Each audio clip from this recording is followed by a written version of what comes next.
just need to see you. Let's not look at me right now. I'm atrocious right now. But yeah, we're gonna start the interview right now. We got Bobby Salzano here, the famous Bobby Salzano, the logo of NHC. I don't know about famous. Or Oh, you're the pretty famous, man. People have, even at Santa I Anita. don't I know. told you I go to Santa Anita all the time, and people know you. They're like, "Oh, Bobby, how's Bobby doing?" and stuff. You're known across the country. That's pretty good. And hey, I went with you to the to the dog track over there at SOKC, and you were the boss of that place, man. You own that place, so Well, that's our that's our home base here. That's I mean, that's where we spend. I mean, it's so close to where it's only like 20 minutes from where I live. And when I was living in Orlando, it was even closer. But it's it's right there. It's close. It's where we spend. Well, where we mostly spend all our time over there on the weekends and stuff like that. Not so much lately, but the last time I was there was for the Derby, for the Kentucky Derby. I haven't been there since. Oh But wow, you haven't been there for almost a year. Yeah, pretty much. Yeah. It's like 8 months, pretty much. Yeah. Yeah, I love that place. I enjoyed No, it. I it's enjoyed great. my And time it there. used to be, it was, I wish you were there when when they actually had the dogs running and everything like that. The place was so much more packed. I mean, it was, when you came, it was just, that was like, that's the club was used to be the clubhouse area. And that was where, where we were upstairs, you had to pay, to get in. And before they had, before COVID and everything like that. I mean, the food is great. Don't get me wrong. But they trimmed, Stevie trimmed down the menu quite a bit after COVID. And, after when not so many people were coming, after the dogs were not running anymore and stuff like that. I mean, he used to have like prime rib dinners every Saturday, Oh and wow, oh like my, fancy stuff. they had, because that was the clubhouse, and only the people that could afford to go into the clubhouse, those were I mean, not that it was expensive, but like if you wanted to go to the clubhouse back then, it was like $10 to get in, because and how it, up there it was only the people that were spending money or didn't want to be downstairs, you know with the with the general crowd and stuff like that. Yeah, And that's where, and frankly, that's where the good food, if you wanted a nice dinner or whatever, if you want to go up to the bar and have drinks, that was the place to go. I mean, downstairs, um I mean, you met Val when you first walked in. She's the one that takes care of yeah. everybody downstairs. Well, she was in charge of the concession stands there. And there, hamburgers, hot dogs, stuff like that, fries, cheeseburgers, and things like that, sandwiches. So they had like all that type of, mozzarella sticks and stuff like that. But if you wanted like, a nice steak dinner, or you would go upstairs. That's where you would go. And if you wanted it, and upstairs was, until Nelson started coming upstairs. Well, you know what?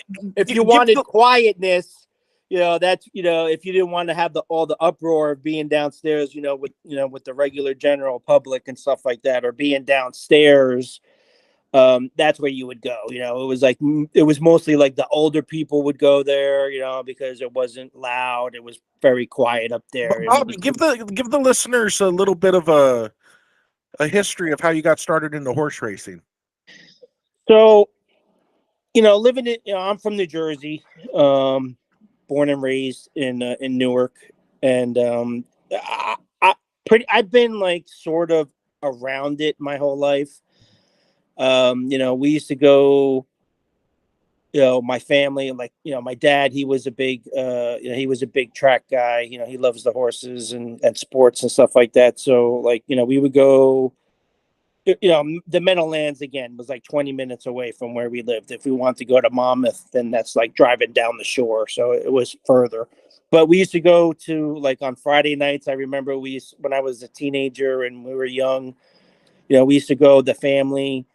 I remember like my parents' friends, and we'd go with like 30, 40 people, and we'd be up at, at the Meadowlands, and, everybody would be wagering. It'd be like a little party and stuff like that. And I remember doing that like on Friday nights, every once in a while. So, that was like an introduction. And plus everybody like Joe Romano that joined our website last year. Like me and him, we went to high school together, and his family always, he was born into a horse racing family. His family trained horses, owned horses, and stuff like that. So, I was, through him, he would always talk, we would talk about sports and stuff like that, and he would talk about his horses and everything. And the funny thing is, because like Nelson was asking me one day, he's like, because obviously everybody loves Secretariat, that's like, the monster horse of the century and stuff like that,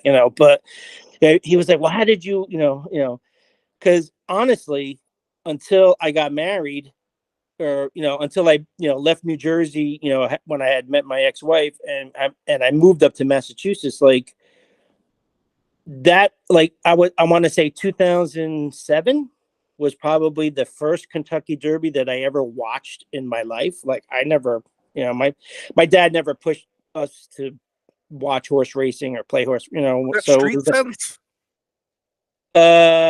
It was Barbaro, I want to say. Barbaro was whatever the year that Barbaro ran, that it was, whether it was 2006, 2007. Yeah, Barbaro was 2006 for sure. Okay, so it was 2006. That was the horse that kind of started getting the ball rolling, and then when he got hurt and following his, oh yeah, that was that was like situation. huge. That was a huge situation. So it was like following his journey of him trying to get healthy and back and everything like that. So that kind of like propelled me. But up until that point, like it was just casual. We'd go to Monmouth once in a while. Like my dad, he would go with his buddies, sometimes on the weekends, and go down there for big events and stuff like that.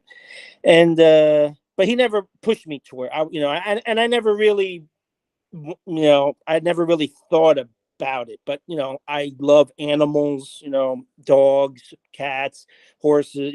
I just always loved animals, so I just like going just to be around the animals. Yeah. But like everybody that he knew and that we grew up with, somebody knew somebody that owned horses. And I remember, even like when I was in my 20s, and I remember a lot of my friends, hanging out at the bar. And if you ever go to Newark, anybody, Krug's Tavern, you want a burger? That's the fucking best burger you're going to get in New Jersey. A 1 pound burger, get it all with sauteed onions. Oh my God, you will die for that burger. But like, even though my friends, there was always somebody that owned horses or had horses, whether it was, harness or thoroughbreds, Monmouth, Parks, whatever. So I was kind of always around it. And and the other thing I told him, he goes, well, how'd you hear about Secretariat? I was like, well, I heard about Secretariat because my mom's dentist, he was a huge horse racing guy, and he owned champion harness racers at the Meadowlands, and he always had his trophies and his pictures all in the dentist office. I remember when I was a little kid, I used to go there, and he had the books, and he always had pictures of all his horses and like Secretariat and all the popular horses back then. And it was so funny because I didn't know what was going on, but he had a bookie there in the friggin' dentist office with him, taking the book for the wagers for whatever sports, So I didn't know until I started getting older, and then I started understanding what was going on. And he was the one that kind of like, he would throw his stuff out there, he would talk about the horses while he was cleaning my teeth and all that stuff. And yeah, I used to remember sitting in his office and reading the books and looking at all the memorabilia and stuff like that. And then probably when I graduated college and I got my first job, the department that I was working in, there was a guy named Chris, and we worked together, and he was a big harness guy. So I was probably in my mid-20s. I want to say I was probably maybe a little older, maybe about 27 about that time. And then him and a couple of the guys from the warehouse, they always used to go to the Meadowlands on Fridays. So they were like, oh, Bobby, why don't you come to the Meadowlands? And I'm like, I'm not really into, I'll go and watch and hang out. I don't know how to, he's like, oh, I'll teach you how to handicap and this and that. So he tried to teach me at that point in time, and he tried to teach me how to, read the racing form and the speed figures and this and that. And I would go to his house and he would try to teach me how to read the form and stuff like that. But it just didn't click for me at that particular time. And then, like I said, I don't know if it was the emotional thing of with Barbaro, because I had, met my ex-wife. We dated, we got engaged in 2005. I moved up to Massachusetts, and my father-in-law was huge into horse racing. I mean, he was going to Saratoga. They went to Suffolk Downs. His pretty much his home base was Rockingham Park over in Salem, New Hampshire, which again, 15 minutes, 20-minute drive from our house, from where we lived in Massachusetts. So he used to go there pretty much almost like every weekend. So I didn't know that many people. I mean, I worked close to Boston and stuff like that. So the paper company that I worked for, I worked for a few paper companies out there, but they, and my friends all lived in that area. They lived in South Massachusetts and Boston area. So they were all like pretty much like down there, So all my friends that I had down there, I'd hang out with them once in a while and stuff like that. I had a couple guys that I was buddies with that they were huge hockey fans like I was. And, we used to go to the Bruins game, or I would go to their houses and we would watch, the Patriots and watch, the Bruins play hockey and everything like that. But, yeah, so so one day she says to me, because she liked the, we used to go to the beach in the summertime, and then from the beach, which was Hampton Beach, right across the border of Massachusetts, we used to go to the beach, and then after the beach, we would go get fried clams at the, get our clam bake, at one of the local restaurants over there, like those little crab shacks over there, and then after that, the big thing for them was the whole family would go over to Seabrook, which was the dog track over there. And then we would go and watch the dogs run at night and then come home. There we'd get home at like fucking 11 o'clock at night. We'd be out all day. And so, that was, that was my partial introduction to the dogs, and then that's when I started learning about, the dogs. And so, she said to me, she's like, well, why don't you start, maybe, you don't really know that many people up here and just my family and, we're always together. And she's like, I mean, if you want to go out and go with my father and Stevie and go with those guys to the track, once in a while or whatever, just so you have some, guys to hang out with and stuff like that. You're just not hanging out with my cousins and everything. So I'm like, all right, I'll start going over there. So I didn't know. And Johnny was like, oh, yeah, I'll show you how to read the form. And I didn't get it. It was like, but I liked it. I enjoyed it. And then I started, and then like one thing I loved about going over there was, and I wish more places would do it, and they probably do, but the big thing that they used to do this huge spread for the Triple Crown races. Man, it was like $17, all you can eat all day. You get there in the morning at like 10 o'clock, get your table. They would have the continent. They would have breakfast in the morning, coffee, juice, breakfast, continental breakfast. And then they would bring out this huge spread around 11:30, 12 o'clock for lunch all day. I'm talking like carved, like prime rib and turkey and ham. And it was like a huge spread. And we used to eat all day, eat and drink all day for like $17. I'm like, you kidding me? This is a great deal.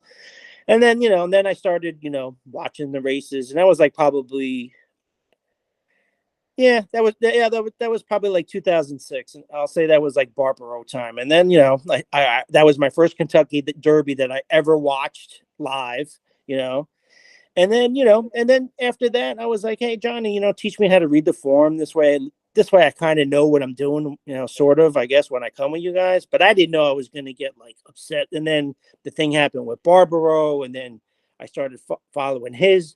And then I was like, and then he started teaching me how to read the form and everything like that. And, and then after that, it was like that emotional attachment, that drew me in.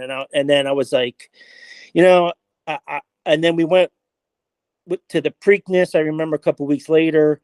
and I was actually doing pretty good. I picked a couple winners and this and that, and I was like, okay, maybe I can start getting the hang of this.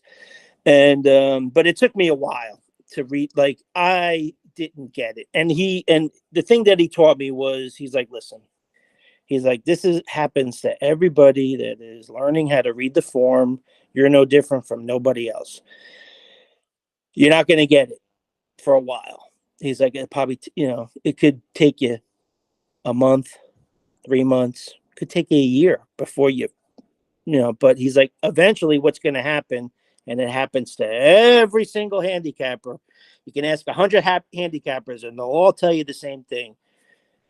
The light switch will come on that one day, and a flood of knowledge will just flow into your brain, and you're going to be like, now I understand what everybody's freaking talking about. All right, now I get it. The And light then you bulb start, comes on. huh? The light bulb comes on. Yeah, it was like then I started, because I was getting frustrated, and I'm like, I can't figure this shit out, and I'm a totally different handicapper today than I was back then. Like I was really green.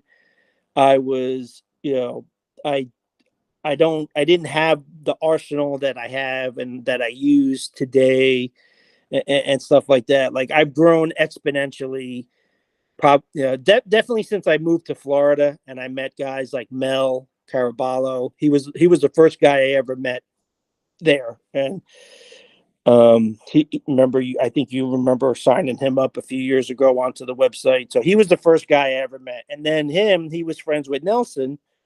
And then the next time I went back to the track, because I met Mel up at the clubhouse, that's where I met him, and I was having a great day. And I went to the track with I just was going for a casual, and that's how my attitude was. Like, my attitude was like how Johnny taught me. My ex-father-in-law, he was the type of guy that, listen, he's like, horse racing. He goes, he goes, I don't even know if I even want you to fucking play. Put it this way, but he's like, it is the hardest thing you will ever do in your fucking life. He's like, this game will knock you down 20 times sideways, 50 times on Sunday, 100 times on Monday. He's like, this game will just kick the crap out of you. But, but once you love it and you enjoy it, he's like, you just got to look at it as it's entertainment. It's a day out. He's like, just budget your money. Don't do what I did. He was like a huge, degenerate, like bad. And, so he was like, listen, I don't want you to go down. He's like, learn how to budget yourself, go. I'm a big proponent of just going to the track with money that you don't give a shit about. Make sure your bills are paid. Make sure you're gonna go. Bobby, Make sure you're gonna go to the track with money that's not gonna hurt your pocket. You're just gonna go have fun and that brings us to our first question from the group. Peter Weitzner from Brooklyn. He wants to know about your approach to money management. For example, let's say you bring 2 or 5,000 to the track. What is your management? Where will your big bets be? Well, let's start with 2,000. Let's say you take 2,000 to the track. All right. So I'm a big proponent. It depends how prepared you are. There's days I go to the track and I haven't looked at anything, so I don't know what I'm doing. I don't know what I like. I'm just going for the day, for entertainment, just to have fun.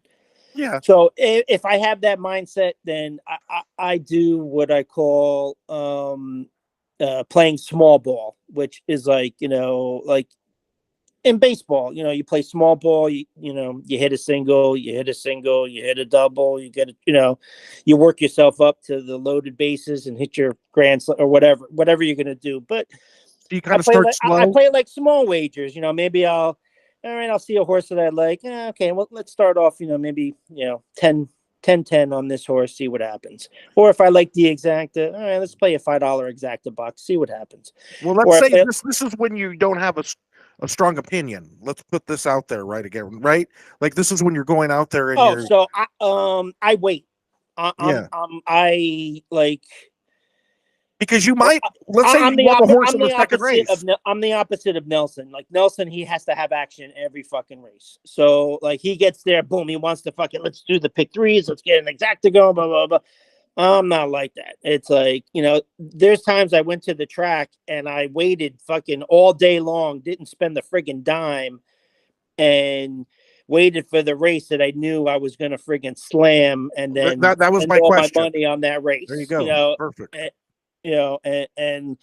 And he's like, aren't you gonna play anything? I said, yeah, I got like $20 I'm just messing around with. I don't really care. But I said, I'm waiting for this particular race. I'm gonna do a $50 exacta box, boom, boom, with this horse, and I'm gonna put, Single in your pick whatever, threes, $50 right? to win and place on him. I'm gonna do some kind of tri key or something like that. How about with your him. pick three? Or a pick three, if I have like a strong opinion on a single or maybe just two horses, I'll play like a small pick three or something like that. So I approach everything a little bit. It depends on the day. Some days I'm really prepared and I know, okay, listen, as soon as I get there, I'm walking in, I'm playing the early pick three, pick four, pick five, or whatever. I already have everything mapped out. I know what I'm going to do. And then, we just sit and wait and then see what happens, and then if we get bombed out or whatever in the first race, second race, third race or whatever, then, okay, then, all right, then we'll pick up our britches and, we'll start all over and then we'll figure something else out, so, or like, see I go by the flow of the day, I don't, it depends on what it is. Like,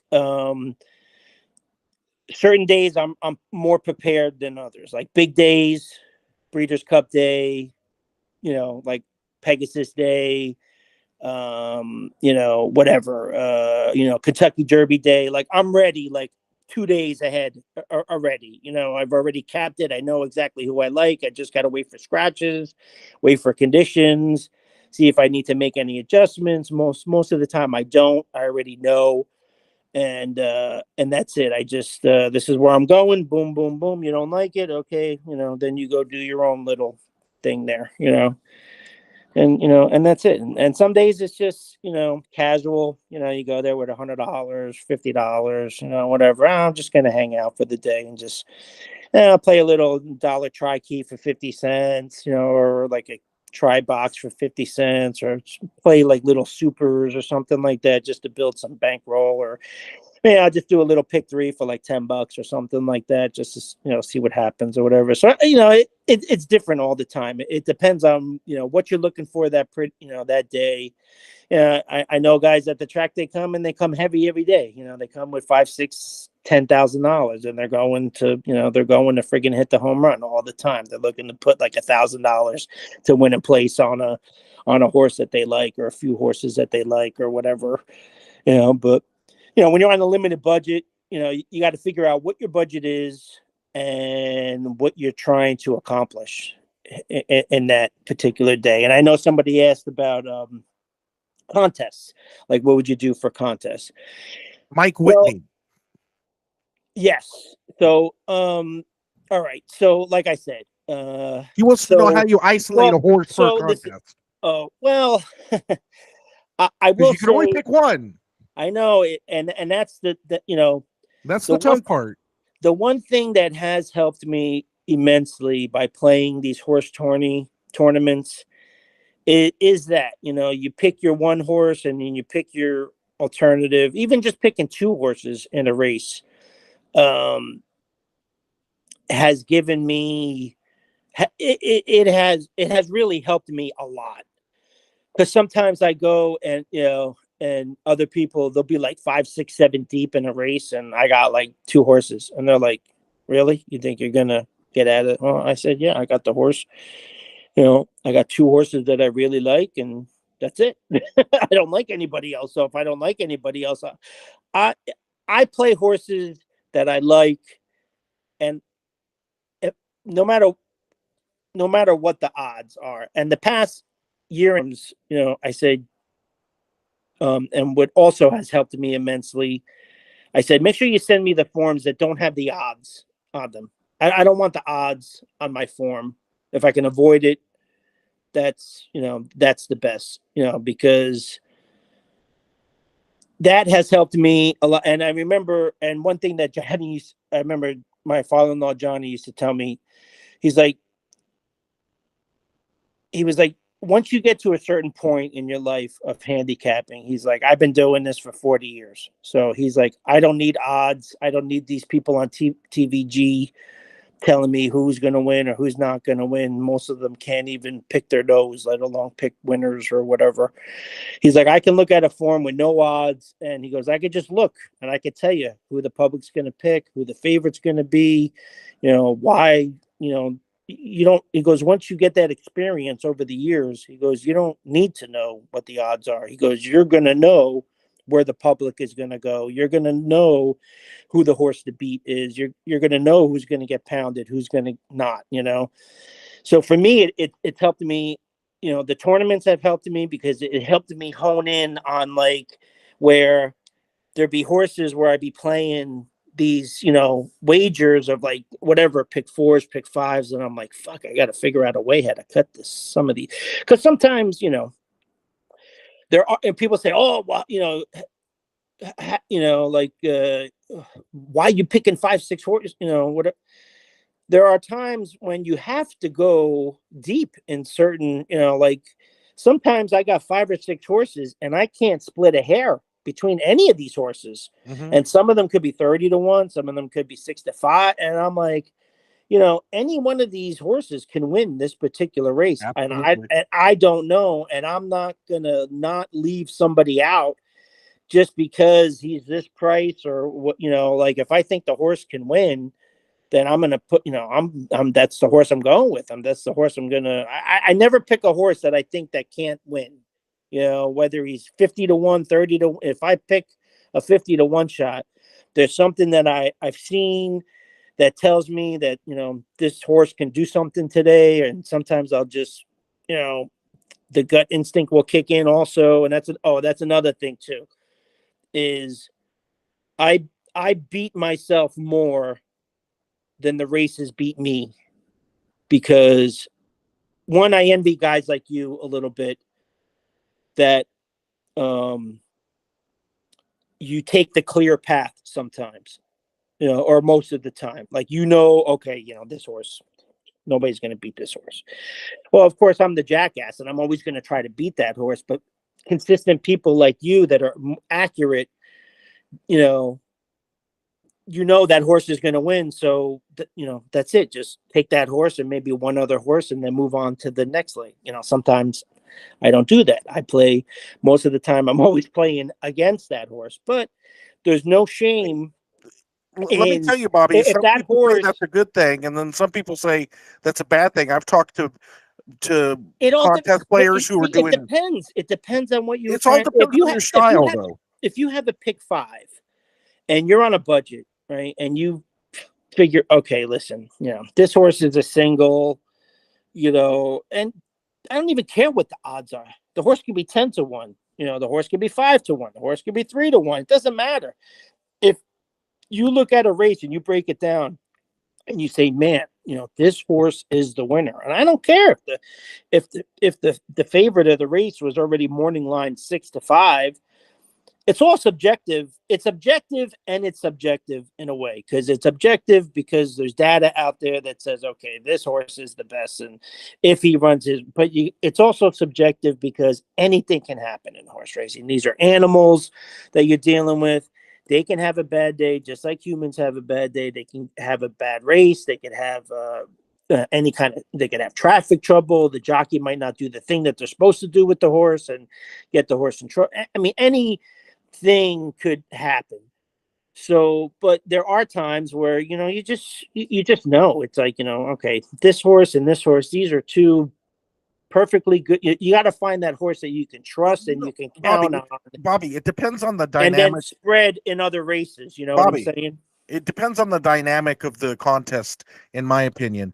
Because just the other day, I finished 5th of the contest where only top 3 got paid, and I missed it by $2.70. And I had a mixture of long shots and favorites, so I didn't really feel too bad. But if you notice that you have plenty of long shots, I personally do not see anything wrong with adding a couple of favorites into the contest if you think that they're very likely winners, because Right. nobody's going to win a contest with all favorites. We all know that. Right. Everybody knows that. The But if main you already thing, have long the shots, I main don't thing see is to the have. I mean, favorite might separate you. Do you know what I mean? That $2 might separate you from the other person. and that's the trouble that I'm falling into, because I'm not playing the what I call like the obvious horse or the obvious winner of the race. And sometimes at the end of the day, it costs me, because sometimes I'm too top heavy on all kinds of long shots and stuff like that. And if I don't connect with one of my long shots, or say I connect with one long shot and then I don't connect with the other long shot, well, shit, I didn't, that $8, $9, $10 from that 9 to 5 favorite, at the end of the day, a lot of times that separates me from winning a seat, losing a seat, winning money, losing money, being in top Exactly. That's 10 my or being point. in the bottom 50. So, the main thing is to have you got to figure out, it's the balance. You got to have a balanced ticket. You know what I'm saying? If you got 10 races, and okay, like a lot of times what I do is I look at a race and I'm like, okay, this is going to be these two horses. It's going to be one of these two horses are going to win. This is going to be the exacta, and blah blah blah. And you So usually go with a if I higher know price, that, right? I'll go with the horse that I really like, and then Or it doesn't matter. Or do you go with the horse that's the higher price? uh If you think it's a two-horse race. my downfall too, because and that's another aspect of my game. Sometimes I'm going for the horse that's the higher price, and it can work with you and it can work against you, because they call that the drift. So you might, there might be two favorites, or might be a 2-1 and a 5-2. You look at this horse and man, Irad's on this horse. He's riding for this trainer. Oh man, this horse he's going to be 6-5, and then you look at this horse and he's like, okay, well, maybe I might get, 3-1, because everybody's going to be pounding Irad and this trainer, for this particular race. And then there's been times where it fooled me, and I played that horse, and I wound up getting the 6-5, and then or whatever, the other horse didn't get bet, and now the other horse drifted up to 5-1, and then he winds up winning. You know what I'm saying? And that's happened to me both ways, and I got screwed both ways. I used the horse, and it wasn't, got screwed both ways? Here I'm thinking that, damn, this horse is probably going to be like 5-1. So maybe sneakily, if I need that money at the end of the tournament, that might be. And then I get the opposite effect. My horse becomes the favorite all of a sudden. And now, even though I connect with that horse, it's not enough to put me anywhere. Now, I lost like $5 or $6 along the way now. And that $5 or $6 could have meant me winning or losing, you know what I'm saying? And sometimes it's close. A lot of times Hubert keeps track of all my, talk about Rain Man. So he has a spreadsheet of all my tournaments that I've ever played, and he figures out how much I've lost, this and that. So like, I've lost more tournaments by less than, and I'm talking about like qualifiers, big tournaments, and there's days where I get walloped. I get my ass kicked. There's days where I can't do anything right. I can't pick the right horse. It's just, one of those days. And then there's days where I have like Breeders' Cup, Kentucky Derby day, like this past Pegasus day, like I was unstoppable. And it's not like, I gave all my picks out an hour before the races started, and I friggin', I killed it. My picks killed it that day. I was picking, and the thing is like, shit, I'm picking all these horses, and then the next morning when I look at everything, I'm like, holy shit, am I crazy? I'm on 30-1 shots, 20-1 shots. I'm like, what, 15-1 shots, and they all ran their asses off. That brings us to our next question, Bobby. That brings us to our next question. Glenn not Robinson, Rosenberg. Why do I call him Robinson? Our buddy Glenn there. You know Glenn, our buddy Glenn. We love Glenn. If Good you're listening, man. We Glenn, love we Glenn. love you, Good brother. man. It's fucking he wants funny to know how does a winning or losing streak impact your confidence in play? Well, hey, listen, it. I'm not going to say it doesn't. We're human. I'm, I'm a very emotional player. I'm just an emotional person as it is. So emotion has a lot to do, and that's another thing that I got to work on. Because um, like I get too attached to horses, and I'm not going to lie, I do. I follow their journeys, and you fall in love with certain horses or whatever, and it just like it kills you when bad things go wrong or they lose or whatever, or you see a horse that was once nice and beautiful, now all of a sudden he's running for a tag at Charlestown or something like that, and you're like, oh my god, this horse used to run there. Charlestown. Ooh, that's where it's really bad. Well, oh my god, I had a I was like, oh, this, like I said to Hubert, I'm like, I was like, what the hell? I said, and it was a horse that I loved, like, like 5 years ago. It was like a Wesley Ward horse. The horse ran at friggin' Royal Ascot and Keeneland and Saratoga. And I'm like, this horse is now running at fucking Charlestown in a friggin' $20,000 claiming race. I'm like, retire the girl, already. I was like, holy shit. I mean, this horse raced at Royal Ascot, for God's sakes. I'm like, holy cow. Anyway, but I get attached, and sometimes my confidence helps me throughout the day, and it hurts me. So I gotta. That's one thing.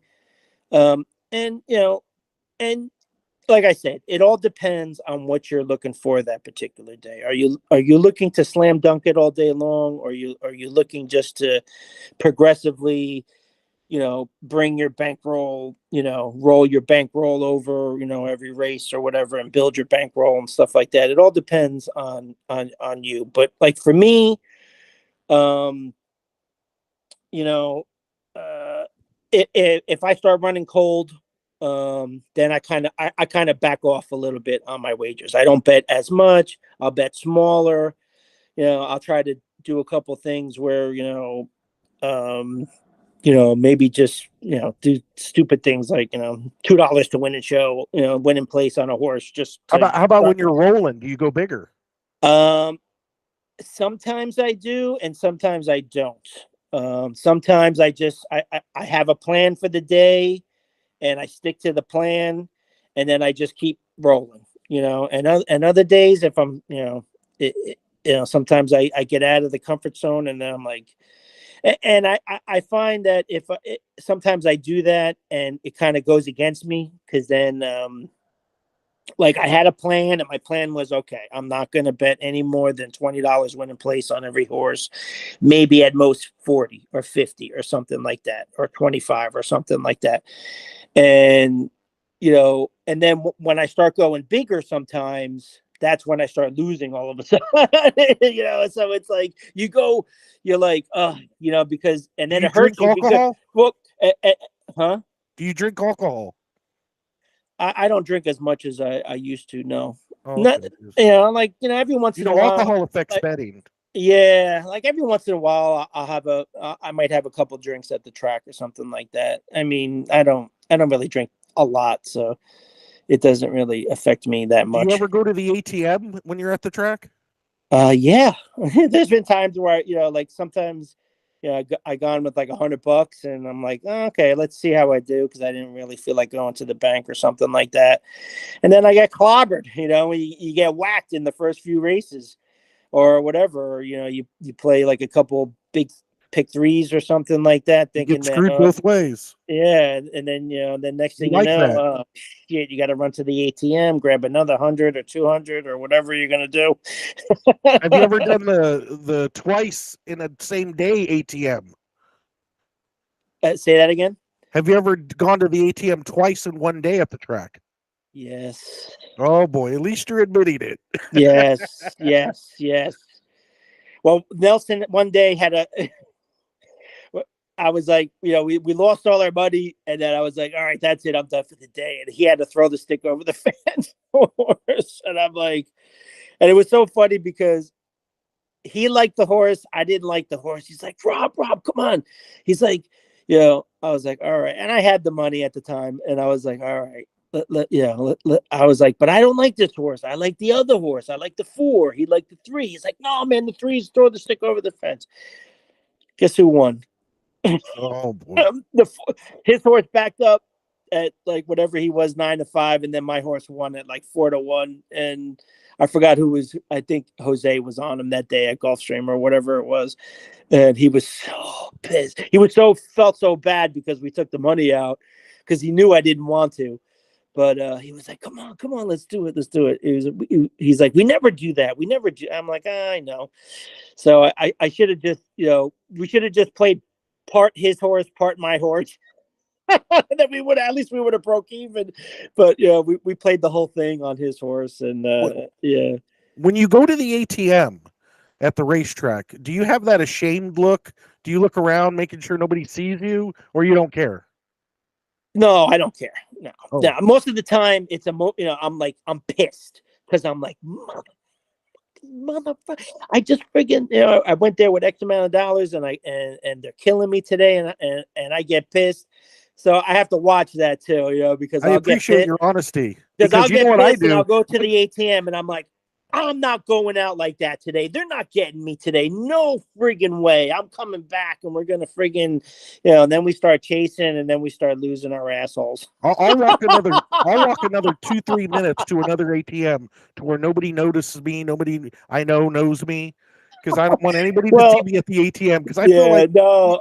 I mean, it doesn't matter shame. because the place is so small. I mean, there's only 2 ATMs. There's one upstairs and one downstairs, and they're both by the tellers. So everybody knows you're going to the ATM. So it's like there's no privacy downstairs. So the only way is, hey, I'll be back in a few minutes. I got to run to the store. So I'll, you go down to the Wawa, and then you go to the ATM over there, and then you come weird? back. Bobby, you know what's weird? Del Mar has ATMs in the parking lot. Have you ever heard of that? No. They have 2 of them. I've even taken pictures of it in the parking lot. So I guess they want you to take money on the way in and on the way out too. I guess. I don't know. I guess they put it there in case you forget, because you probably have, I don't know. You allowed to use your credit card or debit card to pay to get into Santa Anita, or they only take cash? No, you could use your debit card, but most people bring cash.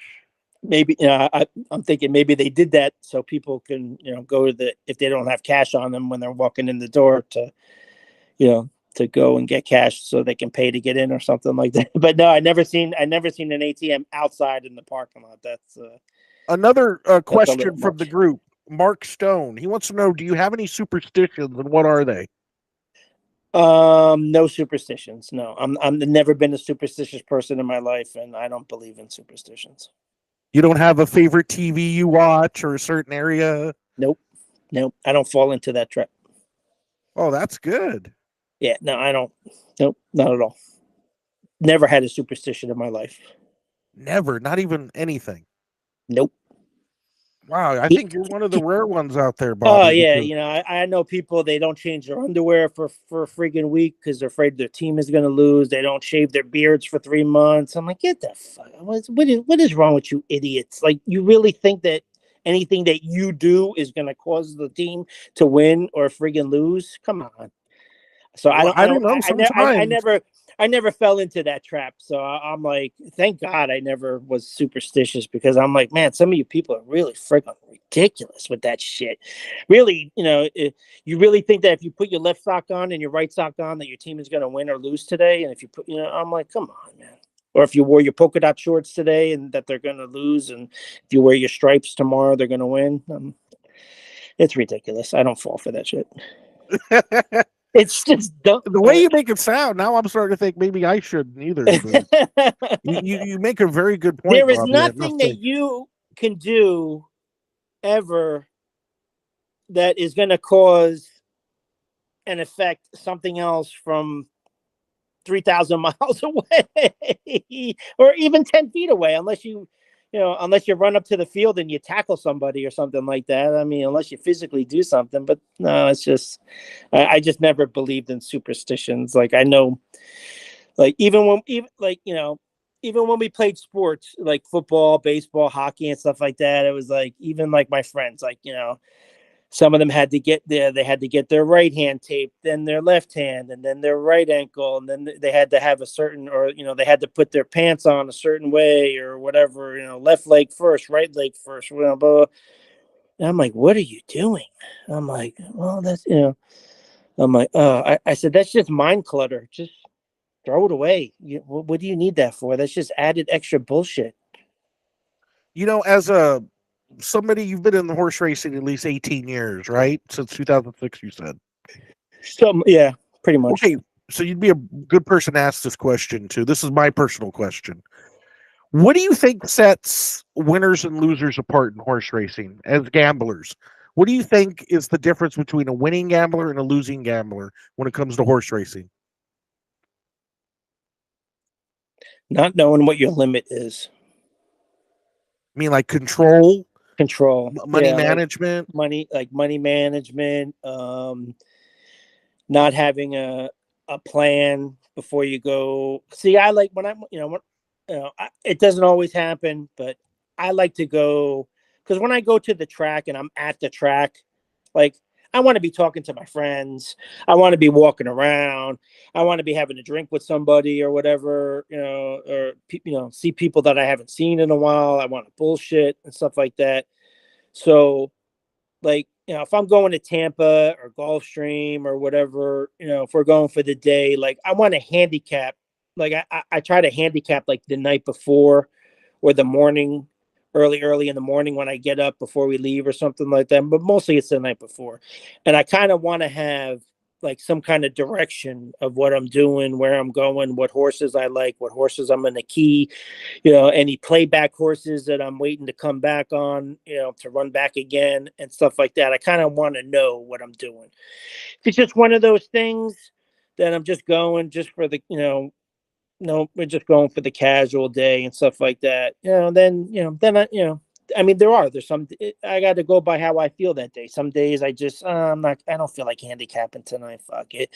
I'm just going to, I'll just, read the form in the car or just wait till we get there and I'll just go race by race and, this and that. But, I'm such a social bug, when I'm at the track and I like to walk around. I don't like to be in like one. I like to have a home base, like a table or something like that, where we can leave all our stuff.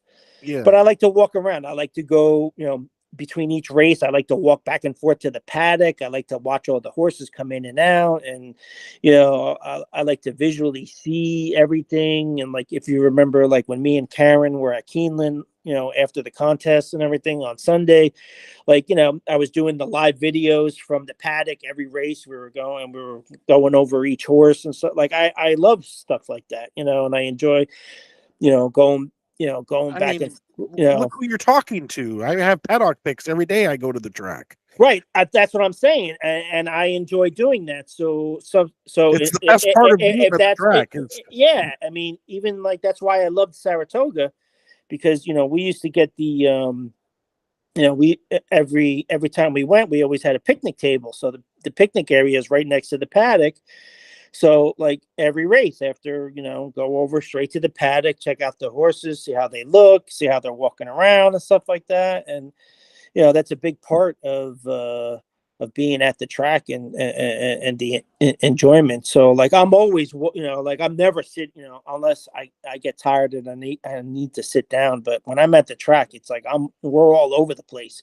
I'm going back and forth to the paddock, then we're going back, going back inside. Then I go back to the general mission area. Then when the race is getting ready to go off, we go back to the rail and we watch the race live. So it's like we're all over the place. You know what I'm saying? It's a little different when you're at the dog track and it's just simulcast. Then we're sitting at the table all day, like we were, and we're just there like that all day.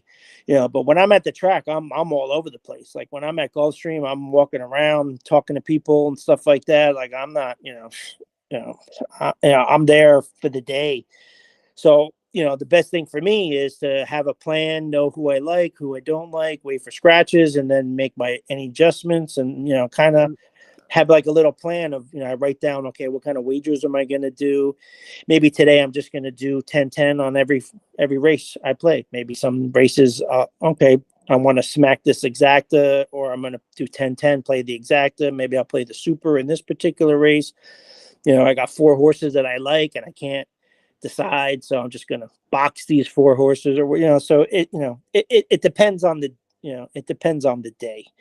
It depends on the day and how strongly you feel in your particular picks.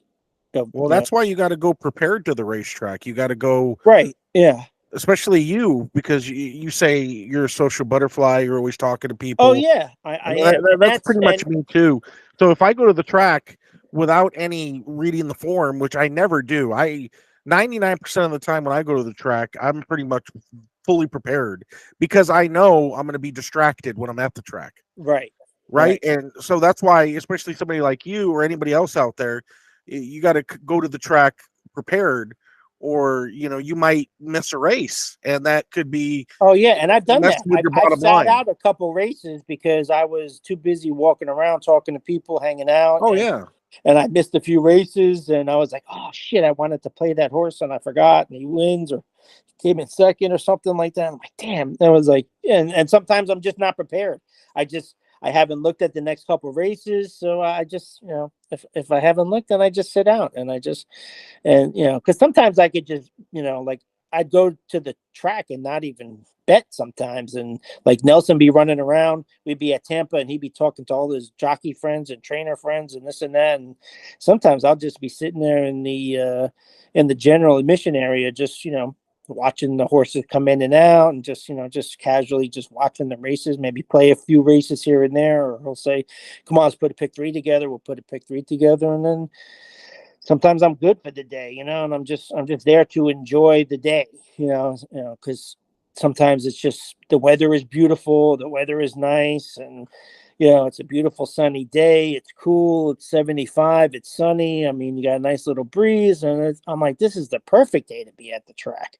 Leave me here all day. I'll be here all day. I'll watch the workouts. I'll sit here all day, and just when it's time to go home, just come and get me, and we get out of here. But I could be at the track all day long and not be bothered. Morning, noon, and night. Morning, noon, and night. Just let me sit there and just enjoy the races, and I'm good to go. Yeah, and the racetrack can be a very relaxing place as well. My favorite time was it go when we used to go to Saratoga, and we used to get up early in the morning, get up at 5, leave the house at like 6, get a parking spot, wait at the gate. They open up the gates at 7, get the picnic table, and then from 7 to 9 they would do the workouts in the morning. Mm-hmm. And man, that was my favorite time of day, just sitting there in the bleachers, just sitting there with a nice hot coffee and just watching the horses. Bobby, it's so interesting. I'm like, man, I could just sit here all day and just watch the horses work out, and I would be totally fine with that. Bobby, it's so funny that you say that because I recently did that about 2 weeks ago, and in the middle of doing that, I was like, "This is so relaxing," and especially for you, nice. like being at Santa Anita, like that beautiful background is the Gabriel Mountains is so San Gabriel Mountains is so picturesque. Yeah, they're named after me. By the way, that's one reason why I always wanted to go to Santa Anita, was just because of that. I was like, shit, that's like my favorite time in the morning, and the sun's coming out, and you got the little mist going on, and I think that's the best time of the day for me. Clocker's Corner is really a beautiful place at Santa Anita, and I think if I lived a little bit closer, I'd probably be there more often. I'm not an early bird, but what's really nice about Clocker's Corner is you got trainers, jockeys, agents. They're all there talking to each other and stuff, and you could, they'll just walk right by you, say hi. Just like the other day, Mike Smith walked right by me. You know what? The same thing at Saratoga too. Like, yeah, exactly. They're all there in the morning, like that. Any track, yeah, and it's wonderful. And and I've really, because it's not something I've really done that much of, Bobby, is being a Clocker's Corner, because I'm really not a morning person. Right, I'm more of a night owl kind of guy. But yeah, being at the track early in the morning and it's just so relaxing. It's so relaxing. It's so picturesque. Hearing the horses, breathe and run and all that, chase And each just other. hearing, the galloping and stuff Yeah, like that. exactly. And The just, sound, everything. It's wonderful. And and I've had I don't know if, like I said, I've never been to Santa Anita or Del Mar, but for so many years, I think she's still there. I don't. She's older now, but they had the lady there that she'd be there in the with the microphone, walking around. Everybody be having their breakfast, and she would walk around and she would say, she would tell everybody who's out there on the track. This is such and such horse for such and such wow, trainer. that's even nice. That's the No, they don't have exercise that at Santa Anita. rider, Wish they the did. jockey for this horse is such and such and this and that. Oh yeah. And she talks through the whole thing, and she tells every horse that's out there what their name is, who's the owners. She has a whole sheet out there that she and very informative too. So I like listening to her. She'll say, okay, the Pletcher group is out there right now, and they'll say, this and this and that and this is horses there, this is such and such that ran in this big race, blah blah blah. So it's pretty cool. Like, it's one thing I like about Saratoga. And it's just, it's just it's a friendly place. I like it because it's like any day you go there, it's what horse racing should be. It's like it's packed. It's fully packed. It's like it's like the combination of like horse racing and like being at like a college tailgate, summertime picnic on the beach. You got people tailgating. You got the serious people. You got the college kids. You got the families, and you got people of all different ages and all different groups and everything like that. And everybody's just there for the same thing, to have fun and have a good time. Like, it's no that's why I fell in love fell in love with with going to Saratoga every summer. And there'd be summers where, like, we would take off work and we would just drive out there for the day. Like my friend Stevie would say, come on, let's go to Saratoga for the day. All right, I'll take off. When you want to go? Let's go Friday. All right, we get up early in the morning, drive for the day, and spend the day at the track, and then drive home. It's like a 3.5 hour ride, but we get home at like 11 o'clock at night. Yeah. But it was just, and it's just a fun experience. That's why I can't wait that's why I was so disappointed when I didn't get to go to Santa Anita for the Breeders' Cup tournament. I was like, damn. I was like, I knew I should have just, because we knew Trey already had a seat. And me and Corey were trying really hard to win a seat. But I had told Sean Motorset, because I was like, shit, I said, I just want to come out there. I said, even if I don't get a seat, I said, we could probably go. Bobby, you were the only one missing. Seriously, everybody was there that day. So many people. Listen, and you know what? And 2 months, you would have been the cherry on top. I wanted to. I called up Sean, like it was like September. It was like September, sometime in September. No, I'm sorry, it was like in October, and I was like, shit. I was like, I said, I don't know if I'm gonna win a seat or not. And me and Corey are trying. Well, hold on, I got to get Bella. She's trying to jump off the couch. Hold on. What's the matter, girl? Bella is Bobby Salzano's dog. Little hi everybody. I'm Bella. She's getting old. Oh, drink your water. Aren't we all getting old? Yeah, we're all getting old. But yeah, I was trying to. We tried so hard to win a seat, and we came close so many times, and it eluded us. It just seemed like but I said to Sean, I was like, listen, I said, I want to come out.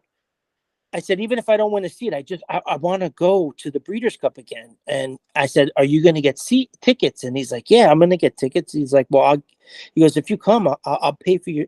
I'll pick you up at the airport. He's like, we're going, I'll get you a seat or whatever, we're going to get like the cheap seats or whatever. And I'm like, all right. And I should have pulled the trigger. You don't even need a seat. You could just go in. I know, but I wanted to be wherever everybody else was, and then I would walk around. But I just wanted to be there, you know. So you know, so he's like, well, he's like, just buy the flight. You buy the flight, I'll pick you up. He's like, Mhm. you know, you know, he's like, you could crash at, you know, my house for the night, and then, you know, we'll drive you to you know, we'll go to the track, and then you could stay with Corey and Trey at their hotel, and then, you know, they were coming back and forth both days. So, but it didn't work out, and I didn't pull the trigger when I should have, and I would have been out there this Now, year. whose bed would you have slept in, Corey or Trey's? Uh, the cot. I would have slept on the cot. Oh, you okay? We would have got one of those rolling cots. Or you would have slept on the floor, right? Yeah, yeah. It wouldn't have mattered. Yeah, we would have got one of those rolling cots, you know, coming in. But yeah, the funny thing was, because I know, because Brett was busting my balls today, and he was like, you know, tell them about the tournament, you know.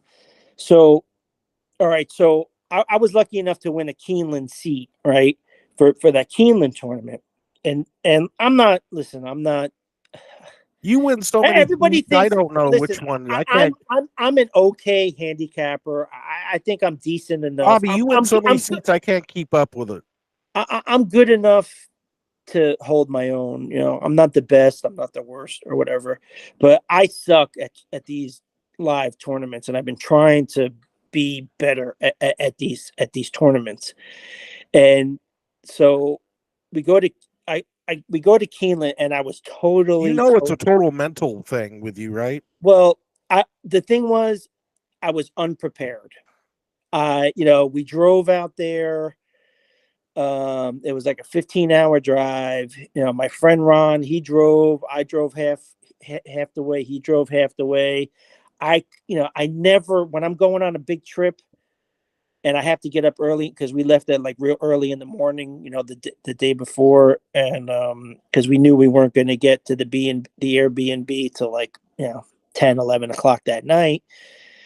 And I couldn't fall asleep the night before, and I was pretty much up for like 24 hours. And then we're driving. He picks me up. He was late. We hit traffic. It was raining. He's driving slow. So we had a whole bunch of obstacles. I wound up sleeping most of the day because I was so exhausted from not sleeping the night before. I pretty much slept like 8 hours in the car. So I wake up, and, you know, we got about, you know, I think we were like in Georgia or something like that. So I was like, you know, I was like, well, I'm ready, you know, whenever you want to pull over, and then I'll continue driving the rest of the way. So I drove the rest of the way. So I didn't handicap anything. So I played you know, what I thought was going to be a feeder on Friday at Keeneland, you know, to get a seat for, you know, a second seat, for Saturday, because I already had the one seat that I won on horse tourneys. And of course, you know, our good friends Kristen and Mike, you know, they went to Keeneland for the day, Kristen McGonigal. And so they were like, after Keeneland was over, you know, I was playing the tournament, you know, that was the first time I was there. So I was trying to, you know, stoke up the atmosphere, running back and forth to the paddock, and I was doing my thing, you know, and I was meeting people that, you know, that that I wanted to see and stuff like that. And so Kristen and Mike come, and they come to where I was in the tournament area, and this is Friday. This is the small tournament. And so they're like, oh, you know, we're gonna go out after Keen, you know, we're gonna go back to his hometown, um you know, we're gonna go to this bar and stuff like that. Let's go have dinner and have some drinks. Oh my god. So we have dinner, we freaking drink, and we don't get back to the fucking room till like 2 o'clock in the morning. We're fucking cocked. And so now the next day, and I had all intents and purpose. I didn't have any. I wasn't going to stay out that late, you know, but we wound up staying out that late. And I really wanted to wake up early in the morning to get up and start handicapping for Saturday, because I did none of Now that. it all makes sense, Bobby. And I did none of that. And we woke up late. You know, I wanted to be at the track at 11, you know, when they opened, so we can get our seats first time being there and playing in that big of a tournament. That was a Get really situated. get situated. Me and him didn't. We didn't wake up until like 10:30. We got to take showers. We got to get dressed. I didn't look at anything. Checkout time. Well, no, I mean, we were, this was Saturday, so we didn't, we stayed until Monday. Oh yeah, yeah, Yeah, we yeah. were there for all weekend. So I didn't handicap a goddamn thing. And Now I see why you performed so poorly, Bobby. oh, I was, Bobby, you can't do that. You gotta be strict. yeah, and you know what, and it was it was just a bad day because the bad got worse and then worse and then worse, and so I call Hubert and I tell him, hey, listen, yeah, man, we screwed up, and not that we screwed up, but hey, listen, we had a great time. That's what we were out there for, to have fun and stuff like that. But I kind of, lost sight of what I was there for, and but it's okay. I have no regrets. But it was definitely a learning experience. So we get there, we get settled, and now like starving. I haven't had my coffee yet, and we're rushing to get there. I'm like totally unprepared. I haven't looked at any of the races yet. So we get there, we sit next to Brett and Sarah, and I'm telling Brett, what happened, and he's like, well, he's like, listen, just take your time. We got all day. Just make sure you get your, your whatever the 5 races that you need to get in there and stuff like that. And he's like, maybe just wait a couple races, see how the races play out and stuff like that. And he's like, just get yourself situated. So we go, we get something to eat. I have my coffee and everything, and I'm looking at the races. And How do the you thing take that your I didn't, coffee? the Do thing you that I drink your didn't coffee do, black? You put creamer in it? How do you take your coffee? cream and sugar. Okay, good. Sometimes, sometimes I drink it black, but I'm a half and half guy. I got to ask the pressing questions here. The public Yeah, wants to know more about Bobby. I know. No, cream and sugar. Yeah. So, I'm looking at the races, and so the first race is getting ready to go off, and I'm like, man, I love this. The 2 horses that I really liked were the 1 and the 3, and I had called Hubert, earlier, and I was like, well, just start looking at Keeneland. So, like, if I need some backup or whatever, or if I need somebody to bounce some ideas off of, just let me know what you think. So he liked the 1 in the first race, and I loved the 1, and then I also liked the 3. So I was like, shit, man, maybe I shouldn't wait, But it was like speed handicap, and I was like, I'll wait. And it came out 1-3. The exacta paid really nice, and I was like, damn, I could have, I could have smacked that exacta box, and I would have put some money on it, because it was, because it was a $3,500 tournament, and it was like 2,500 is your bankroll, and then the 1,000 goes into the prize pool. And I think if I, and this also leads me to, like, I know there was another one of the other guys had asked about how you do your, how do you figure out your tournament plays. Well, it all depends Mike on Whitney. how prepared you are, and you got to follow the rules of the tournament. Like in that particular tournament, it was you had to make 5 wagers minimum of X amount of dollars per wager, and it could be whatever they gave you a parameter of. You could do win, you could do place, you could do show, you can do a combination of win, place, or show. You can do an exacta, trifecta, and double. So so like you could do a combination of you could do a combination of everything. So if the budget is you have to spend $500 per race, you could put $100 to win and place on the horse. You could do whatever, as long as that wager is, that first wager is, totals the amount of, what you're supposed to, do. So in those tournaments, what I like to do is, and you also have to also read what the rules are too, because sometimes some of the tournaments are you're only allowed to make 5 wagers and that's it. But other tournaments, they give you the minimum. They say this is what you could do. You have to spend, so say like in that particular case, it was 2,500. So if I remember correctly, it was you had to spend $400 minimum, maximum. You couldn't spend no more, no less than $400 each wager, for that race. And then the other $500, you could do whatever you want. There was no minimum bets or max. There was like there's no minimum, no maximums, meaning that you can Go all in. do your minimum bets, right? Make sure you get your minimum qualifications out of the way, and then whatever money that you make profit at any of those bets, and whatever is left. So if there's 500, you have to spend the whole 2,500. So you have to make your 5 minimum bets, plus you have to spend the total of the 2,500, right? And then you get to keep whatever. But so say like if you make your 5 minimum bets in the first 5 races, and say like now you're up $10,000. Now you have $500 that you have to spend to finish your 2,500 that you spent already. And then whatever's left over, now you could do whatever you want with the wagers that they give you. So now if you want, you can you did your minimums. You played your whole 2,500. You hit your 5 minimum races. Whatever.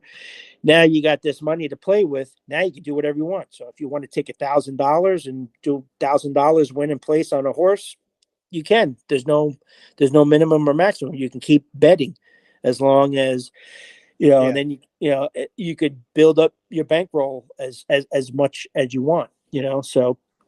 So what I try to do is I try to get my minimum bets out of the way. So like somebody had asked me about the Pegasus, they were like, well, how, so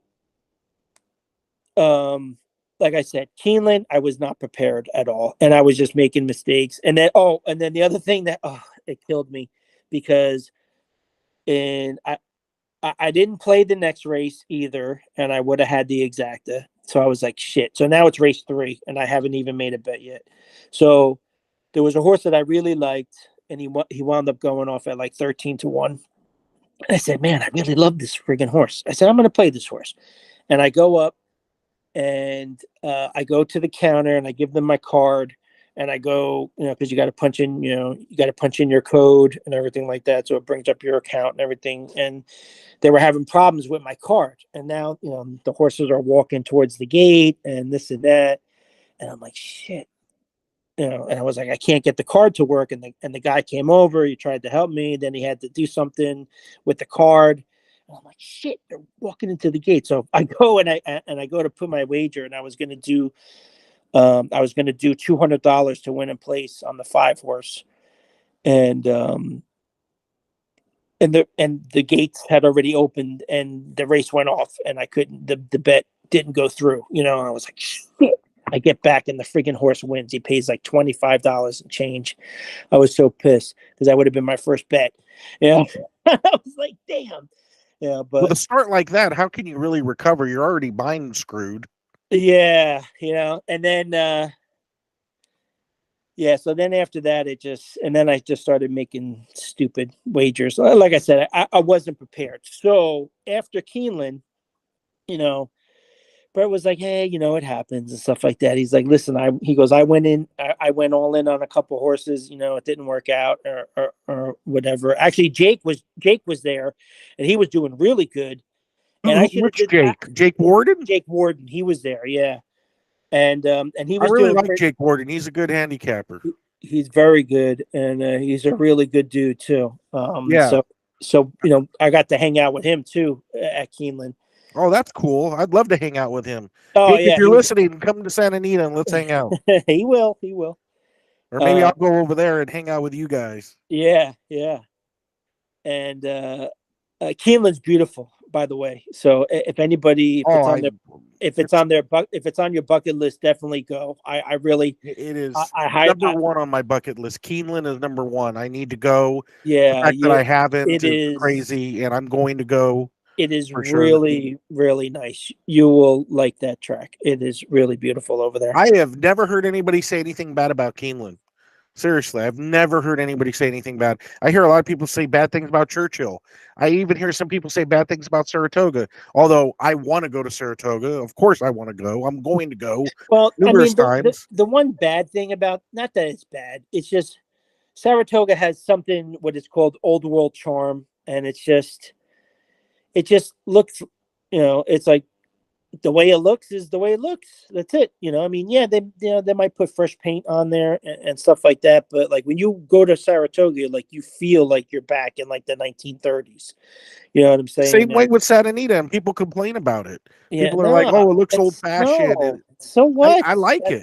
That's what makes that's what makes the track different from other places. I mean, Exactly, it gives it prestige. I don't. Yeah, it gives it. That's what gives it its ambiance. You know what I'm saying? And that's what I like about Saratoga, the ambiance of the feel of the place. You know, but I mean, like anywhere else, they do upgrades and they add stuff and this and that. So they kind of modernize it in a way. But like the old structure is still there. From the beginning. So that is, and that's why I hate that they're knocking down Belmont and building a new Belmont and everything like that. Like I've been to Belmont a couple times, and there was another place that I thought was beautiful, and it had that like Ivy League college feel to it. Like when you went to Belmont, you got the ivy hanging off the walls, and Keeneland has the same feel too. Like when you go there, you feel like you're at Harvard or Yale or something like that. Like that's how beautiful the place is and prestige, it is, and you know, but yeah, I mean that's the old, that's the charm of some of these places. It's like, I mean some places need to be fixed up. I mean some places are just dungeons, and yeah, and like I remember when I first went to Churchill, I wasn't like, this is Churchill. I was like, shit, man, this place is not really that nice, but I mean, fresh coat of paint here and some upgrades there. And now I'm sure, you're talking that was 2010, and everybody's like, I don't got Churchill. Churchill's a crap hole. But I'm sure now it's nice. They had to probably, fix it up and everything, especially with all the, stuff going on the last 10 years and stuff like that and trying to be competitive and everything.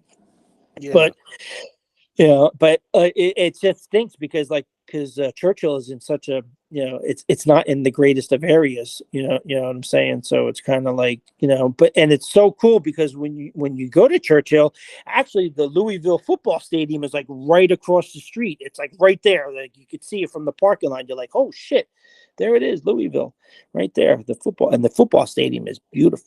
That football stadium is beautiful. Can The you Louisville. explain the ambiance of Tampa Bay Downs? So Tampa Bay Downs is, I think it's a cute, quaint little track. Like it's very bougie, very charming. It's small. The thing that I like about Tampa a lot is that you can go anywhere in a hop, skip, or jump. You know what I'm saying? Like you don't, it's not like some places like, you go to Monmouth or you go to Gulfstream and you got to walk through the building and you got to walk under the trestle and you got to, you're walking down this tunnel to go from the paddock to the Oh thing. yeah. It's like some of these, I was like, who thought of how to build these places sometimes? It's like, why do I got to walk through the whole building just to go to the paddock? The one thing, and, the one thing I like about Tampa is everything is right there. So it's like the paddock is right here. The circle is right there. The track is right here. They come right out here. And then the rail is right there. The general admission is right there. In 3 steps, I can go from the paddock to the bar. Boom, you're done. You know what I'm saying? And if I got to go upstairs to the clubhouse within a couple minutes, boom, you're there. So like that was my only complaint about Hollywood Park. Rest in peace, Hollywood Park 2013. That was Uh, another place I yeah, always and heard about that. let me tell you, it's funny that you say that because it had the weirdest layout. The paddock was so far away from the track, and the paddock was so far away from the clubhouse. Literally, it was like a 10-minute walk from the clubhouse to the paddock. Yeah, and a lot of tracks are like that. I'm like, why? You want to make it like fan friendly. They I didn't mean, make even it Santa Anita, which fits a lot more people than Hollywood Park, you can't blame it on the size. I mean, Santa Anita fits 80,000 people like a glove, and really yeah, that many people. Holy shit! Santa Anita is a huge property. It's Wow, 330 acres, damn, I didn't and realize it was that big. seriously, like you could from where Clocker's Corner starts on one side all the way where the clubhouse turn is. I mean, it's almost a mile walk, and there's a lot of. But the way it's designed is pretty good because you don't really have to walk far from the paddock to the clubhouse or to the grandstand. But Yeah, I've because seen when some you tracks, go like you say, some tracks you got to go the whole other side of the track is the right, paddock to the clubhouse. It's like insane. Gulfstream is like that. I mean, one thing that's unique about Gulfstream is that the paddock there is they have stadium seating around the paddock, so that's Yeah, I pretty see that on cool. TV. Yeah, I mean it's pretty cool, but it's a pain. You got to walk through the building to get to the other side, to get to where the general admission area is, to go by where the track is and stuff like that. And Monmouth is like that. I'm like, why do they do this? It's like it's like riders up, and then the horses leave the paddock, and then by the time you get from the paddock up and to try to get a spot, by the rail, the race, it's like it takes you 10 minutes just to get there, and they're Yeah, already that was Hollywood they're Park. already Yeah, loading into the gate, and sometimes you miss the break sometimes, and then you want to go place a wager, then you got to do that. Half the times you miss them leaving the gate and everything like that. yeah, So that'll happen. so to get back to the Keeneland thing, so I totally dropped the ball that day. And I was like, when I came home, I felt like garbage. I was like, man, because I had once I got in the groove, I had a lot of nice winners and I had a lot of nice picks and stuff like that. It was just too late. And I didn't pull the trigger hard enough on some horses and this and that. So, I was like, you know what, just chalk it up and, that's it, learning experience. But when I came home and I had told Hubert what happened, I said, Hubert, I'm not going to let that happen again. So when Breeders' Cup came around and Corey and Trey were going out there and stuff like that, like I said, to them, I'm like, I'm going to be so prepared for the Breeders' Cup. It's going to be ridiculous.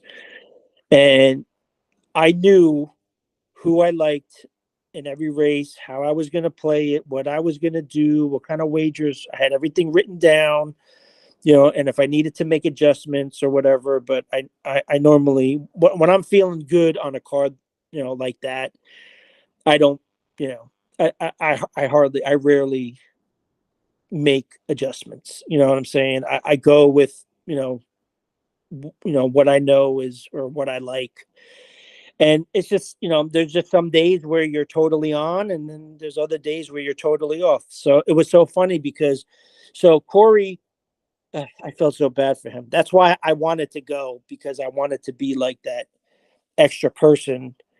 But like he got out there, he had problems with his. He went out there on so the Breeders' Cup was Friday and Saturday. So he flew out there Thursday because he wanted to play the feeder tournament that Brett and everybody was playing to get, we didn't have a seat. So he was going to try to win the seat at the tournament, at the live tournament that day.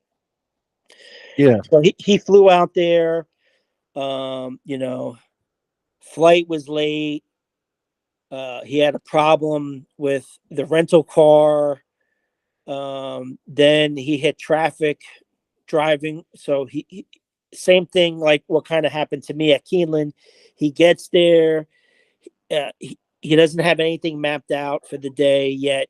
he was just going to go and just start working on it when he got there because he didn't think it was, so he's getting there like 20 minutes before, the first race and all this stuff. So he's like a little bit frazzled and this and that. So we tried, and he did okay, but like I said, we wound up losing.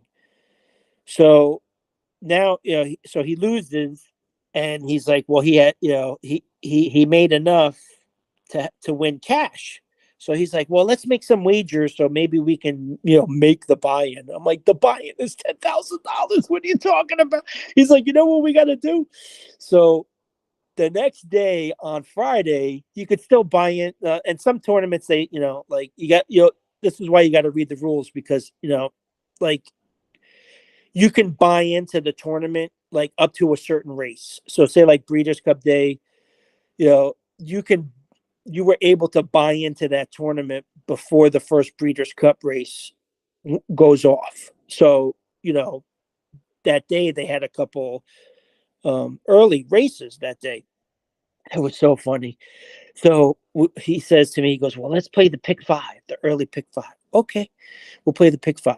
He goes, maybe we'll get lucky. So we handicapped the pick 5. I tell him, so I call Hubert. I'm like, who do you like? I said, I love this 3 horse in the first race with what's his name? Rispoli. I said, I love this 3 horse. And I said, I think this horse is a single. He's like, yeah. He goes, I love that horse too. So so when Corey calls me, he's like, okay, who we got? Who we going with in the pick 5? So I said, whatever you do, you have to put the 3 in there in the first race. So he goes, he makes the wager. And we're talking about Lady Prance-A-Lot? It was that Bulgeringer horse or something like that. It was a turf race. First race of the day, right? Was the first race of the day. And I think he was like, Lady Prance-A-Lot won because I was in a box seat with John Fox. Mo Fox Given ran in that same race and ran 3rd with Pratt. Rispoli won on a horse that was a big closer. Yeah, that was the horse that I loved in that race. And I said, whatever you do, 6-1. Yeah, and I said you got to put the 3 in there, and then you play whoever you want. And then I said, I also like I kind of like the Mo Fox horse. So if you want to use him, use him, and then put whoever you want. So we handicapped all the races, and then there was a race that Jose Ortiz won in like the 4th race or something like that. And I didn't have the horse, but he put the horse in there because he saw the 8 horse. Yeah, the 8 horse. It was a long shot. Yeah, he was a long shot. So he put that horse in there, but he didn't play the 3 in the first race. We got knocked out in the first race. We would have hit. He wound up going with Pratt's horse, and he threw the 3 out, and he's like, I'm going to go with Pratt instead. So I was like, oh. The pick 5, we had it. We had every race, and the ticket didn't even cost that much. And the pick 5 paid $23,000, and we would have been able to buy into the tournament. We would have been able to buy 2 seats and have $3,000 left over. For play buddy. But then I said, how stupid are we? So if you remember the second leg, I wanted, me and him, we really loved the 7 horse, that Alvarado horse. Yeah. And I thought that he was 5-2 on the morning line. I'm like, this fucking horse is a single, man. I was like, I really love this horse. And I said, how stupid are we? I love the 3, and we both love the 7. I was like, here we could have the double for $1 with the 3 and the 7 paid $75 for $1. I was like, man, we could have, you had cash on you. We could have smacked, even if you put the other horses in there, we could have smacked that early double for like $300. Those 3 horses, and then singled the 7, and that we would have won $7,500 just on that wager alone. And I was like, shit, then we only need one more race to friggin', to get us over the 10,000. And I was like, man, how stupid are we? Sometimes Yeah, we just do stupid things, but it's like, but I was, oh my God, me and him, we joke about this up until this day. We were talking the other night, and he still says he wants to throw up that that he left the 3 off the ticket. I was like, damn, and I said to him, I was like, and it and and it was just there's just there's just certain days sometimes I really have like you look at the card and you handicap it, and you just know how it's going to kind of go that day. So when you get that flow, you got to go with it. And like Breeders' Cup Day, you know, if we had a seat and we were together, you know, I don't know if we would have won, but we would have been in the top 5. We would have smashed the shit out. I told him, I said, listen, I said, we're not. I said, if I get up there, we're not leaving with less than $100,000 today. I'm telling you right now. I said I will be prepared and ready, and the same thing with the Pegasus. I just, it was one of those days where my handicapping was spot on, and I had everything in place. And if I would have, I would have been, you know, I had that early cold exacta. It wasn't cold, but I loved those 2 horses, the 3 and the 9, and that would have been my first wager. I would have boxed the shit out of that wager, and boom, I would have been right off the bat. I would have been up $24,000 right there, you know, and then I would have just, I said, it's full throttle on. I'm like, I'm just gonna step on the gas and just not look back. It's gonna be catch me if you can today, you know. And let's go back to some questions from the group. Frank Jaramillo wants to know, what are some of your favorite handicapping angles? handicapping angles. So I'd like to know obviously, this too. yeah. Well, I mean, I got a bunch. Obviously, second, third off the layoff. That's always, you know, second, third off the layoff. In the form cycle. That's always Oh, of course. always been a top angle. One of the first angles. That I learned. So it's always a good rule.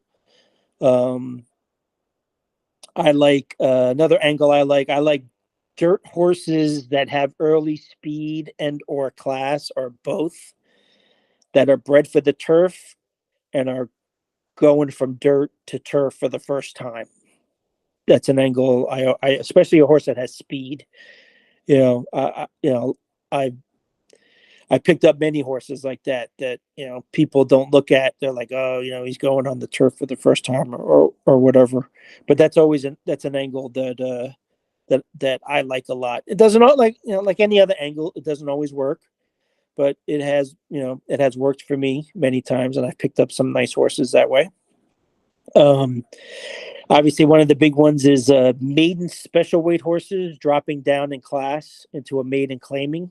That's everybody knows that's probably the biggest class drop a horse will ever take.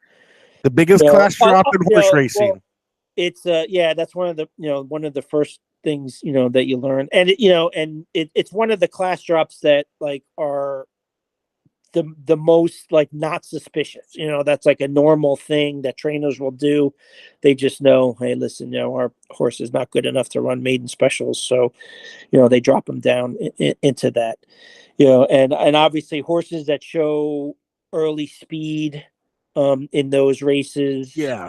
And they kind of like they show speed and then kind of quit. I was just going to add that. I was thinking, I mean, I think they got to show something, right. at least Or they got to show that they ran a little bit. And sometimes sometimes it's a gut feeling. It's like I've picked up, I've used horses sometimes where they just didn't run a lick. Something happened. They broke bad. They broke slow. Mm-hmm.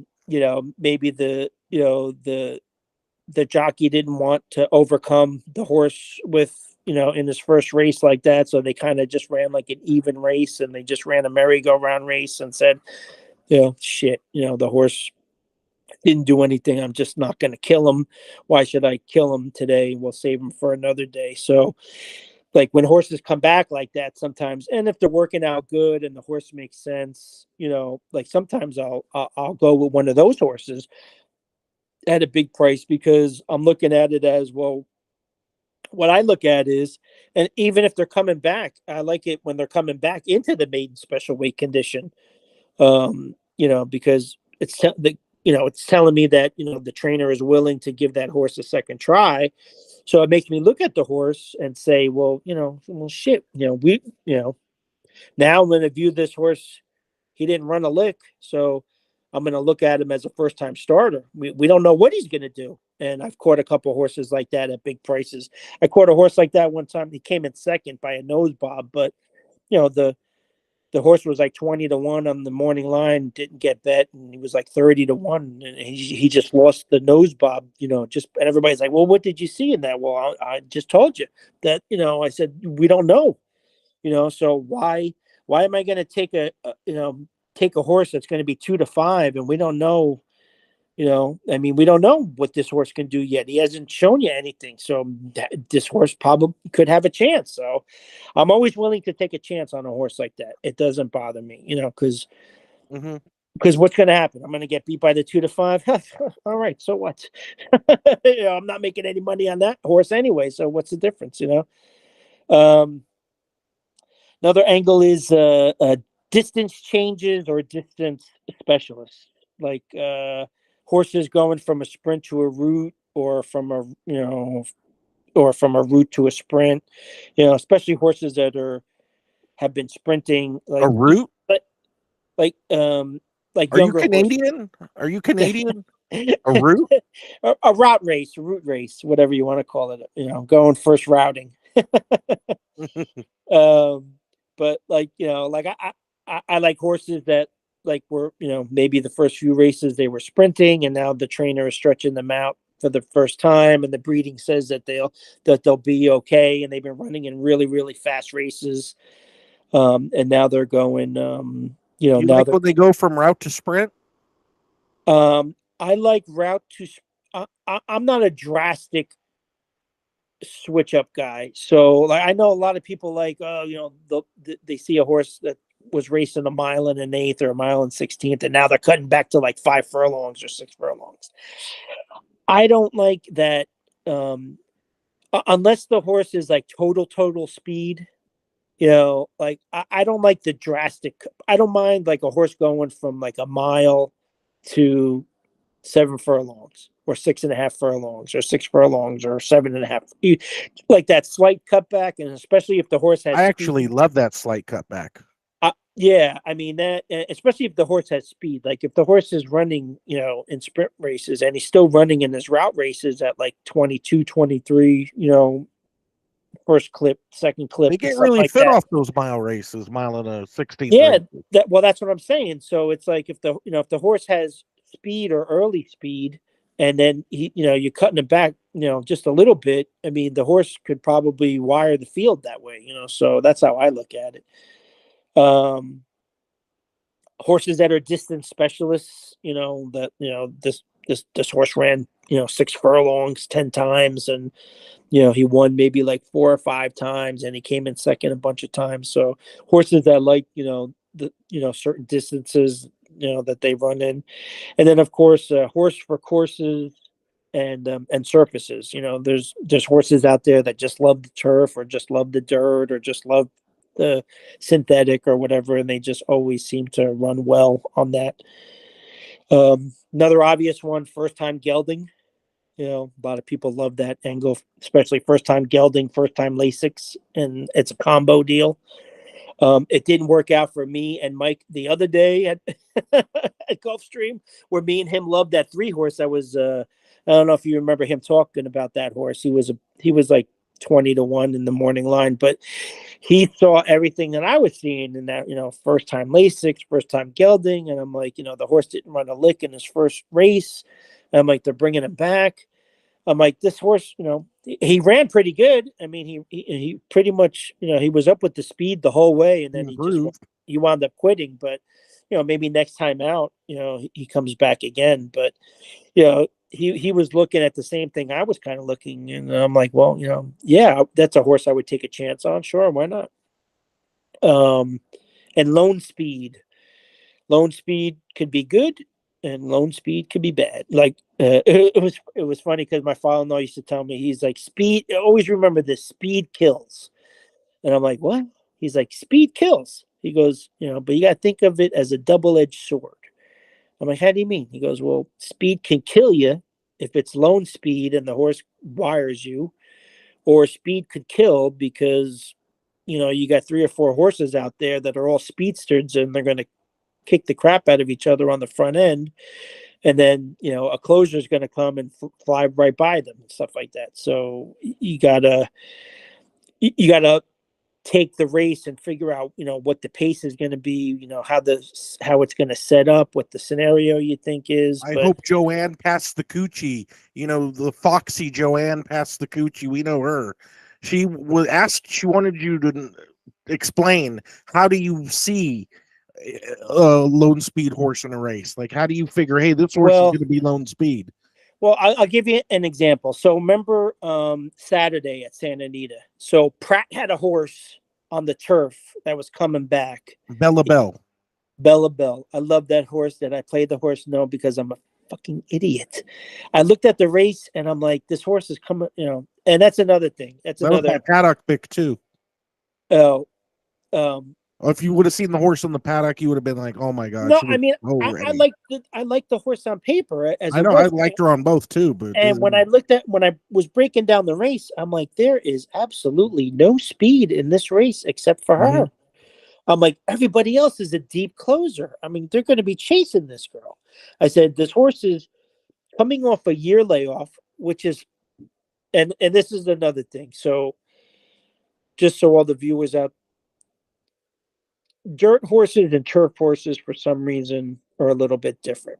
So never be afraid to play a turf horse off a long layoff. I don't care if it's a year, 6 months, whatever. For some reason, turf horses hold their form coming back off layoffs way better than dirt horses do. If you have a dirt horse that's coming back first time after a year, I'm going to wait on that horse or put him underneath, because normally the dirt horse, for whatever reason, unless he's working out like a monster and you're getting like 58 workouts, 59 workouts, 47s, 46, and he's working lights out. It wouldn't hurt to look at the trainer stats either. And the trainer stats, okay, I could see that. But for some reason, turf horses come back better than dirt horses. So I'm looking at the race and I'm like, well, she's the only one that has any kind of speed. He's going to put her on the lead and he's not going to look back. And these horses are going to be chasing her. And this is going to be a merry-go-round race. He's, and I'm like, I think people are they're going to be afraid to play her because she's coming off a year layoff. But I wouldn't be. I would have, I would have happily put that horse on top, but I didn't play that race. But I said to Hubert, I was like, I called him up and I'm like, what do you make of this race? I'm like, Pratt's going to go wire to wire with this horse. There's no speed in there. And he was like, he saw the same thing. And he's like, I think you're right. He goes, I think he wins easily with this horse. So, I mean, so how do you find, well, you got to, you got to look at the horse, what the horse's patterns are, and how fast the horse is up front. Because you might have a bunch of speed horses, but some of them are just faster out the gate than other horses. So, like, I'm pretty good at, and what Hubert says about me is that he loves how I handicap the pace scenario of a race. Like, I can call Hubert up and I could tell there could be 10 horses in the race, and I'll call him and I'll tell him, okay, listen, 3 is going to get the lead. The 5 is going to be right behind him. The 6 is going to be right behind him. Then, these 2 horses are going to lay back. And this one's, like he is like out, like, he's like, your vision of the pace scenario is like, I can't even explain, because 9 times out of 10, you're sometimes I get it wrong. But most of the time, if you ask me, I'll tell you where each horse is going to be, and usually I'm pretty accurate. So, like, when you're looking at the, what's lone speed, you got to see how fast this horse is coming out the gate. So you look at the early fractions, like if you got 4 speed horses, 5 speed horses, well, if the 3 is coming out the gate at 20 and change, 21, 22, and then the other 3 or 4 horses are coming out at like 23, 22, and they're running the same distances, well, that the 3 horse is the fastest out the gate out of everybody, especially if he's got somebody like Saez or Jose on him or something, or a speed jockey. They're going to get this horse right out the gate, and they're going to go for the clear lead. So nowadays we have the help of time form that gives you kind of like what the pace scenario numbers are going to be. Like when you look on the form and you see those numbers that show like the early speed 123 and then the late speed 79 or something like that. So like that helps you for those that can't or don't want to take the time to figure out like how we used to do it back in the day, figure out the times and figure out who's going to get the lead and how fast they're coming out the gate. You could just see it in the first calling, of where everybody's going to be. But now, like, the 3 is a 129, the 4 is a 113, this horse is 100, this one is a 99, who's a 63, so like with the help of time form, like it makes it a little bit easier for those people that don't want to do the math or be bothered by looking at every single race and trying to figure it out. Like I can eyeball it. As soon as I see it, I'm already got the visual concept of where everybody's going and what everybody's doing. But the time form numbers do help you in that way. So you'll see who's going to get the pretty much, unless somebody has a bad break, Do then you you can't ever do. utilize replays in your handicapping? I do sometimes, Sometimes. if well, I don't always do it, because sometimes I just remember the race.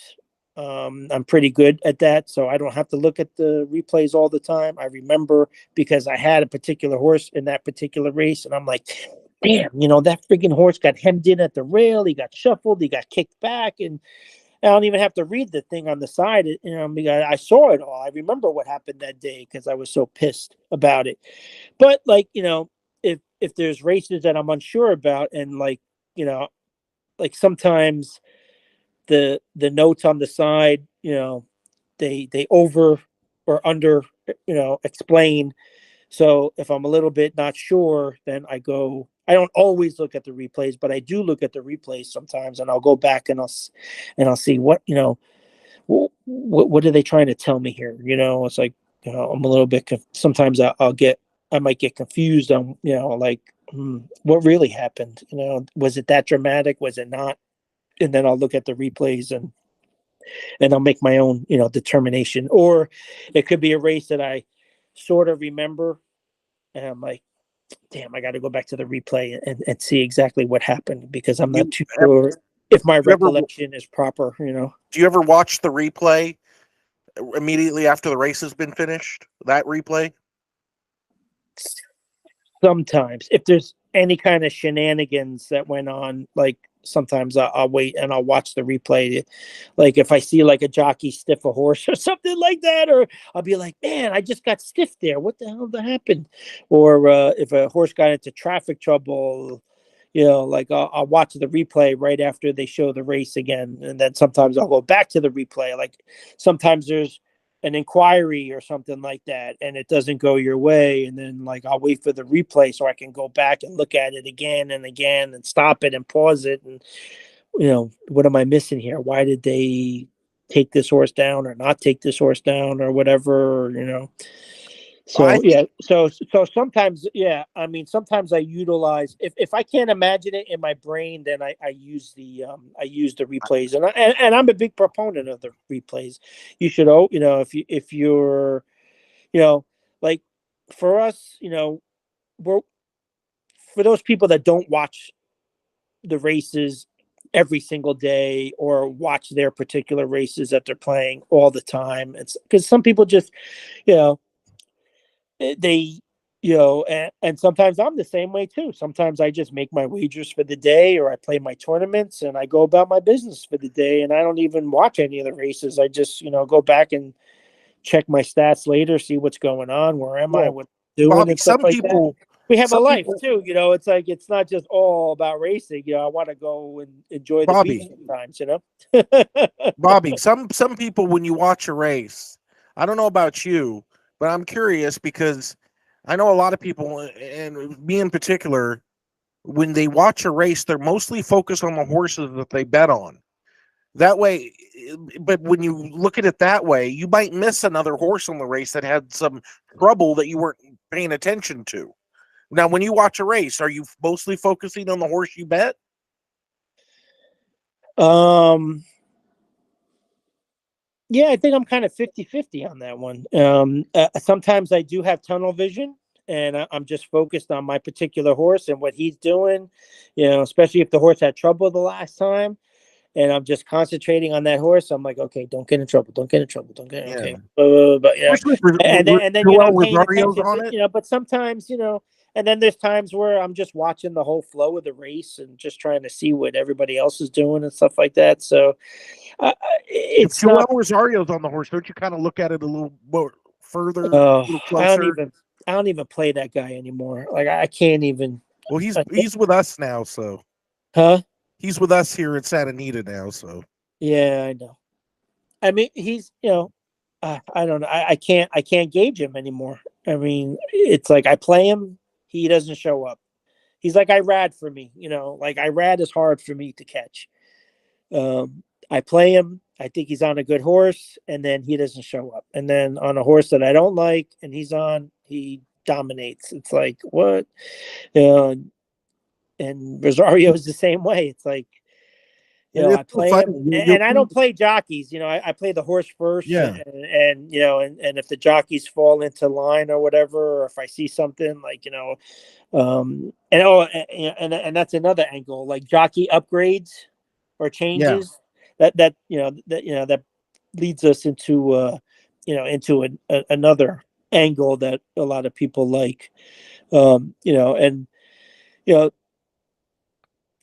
sometimes it's beneficial for a horse. Like sometimes a top jockey can add a couple lengths to a horse.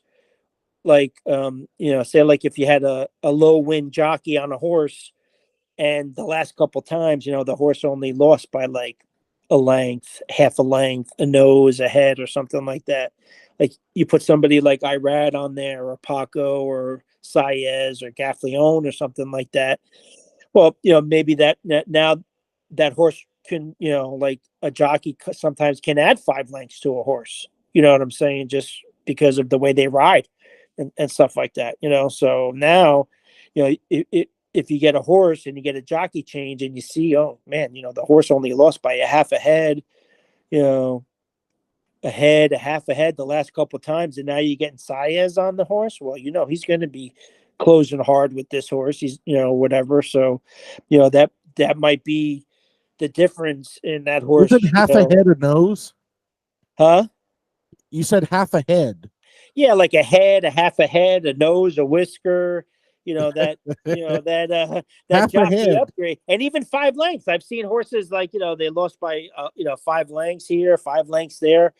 And they go from a guy that only won a couple races a year, and then they go to somebody like like Paco, or or Saez, or something like that. Now the horse is winning by 5 lengths, at in that race. I've seen that too. So going from a low percentage jockey to a high percentage jockey, that could be the difference in in winning that race, if you like that horse to come around. There's a lot of Um, ways to look at it. It could also be some jockeys aren't as good on the turf, so you could have a low percentage turf jockey, and it goes to a turf specialist. That's another that thing you too, could look at as well. right? Or it could be that in the previous races the jockey had other obligations, and now maybe the jockey used to ride that horse, and maybe he had obligations to ride a different horse in the last race or two, and now he's back riding on this horse again in a different race that he doesn't have an obligation to, and then and he comes back and he wins. So there's a lot. There's a few scenarios to look for that, but a jockey upgrade is always it's always a good thing no matter what. So it's a piece of the puzzle to always take into consideration into your handicapping and stuff. What would you recommend? And a lot of people just love betting jockeys. They just bet the jockeys and that's it, or the trainers, or the jockey trainer combos and stuff like that. Like Joanne, and a lot of people win like that. Brothers. Our friend Joanne, all she does is bet the Ortiz brothers. Yeah, she loves Iraq. She loves those guys. Those are her children.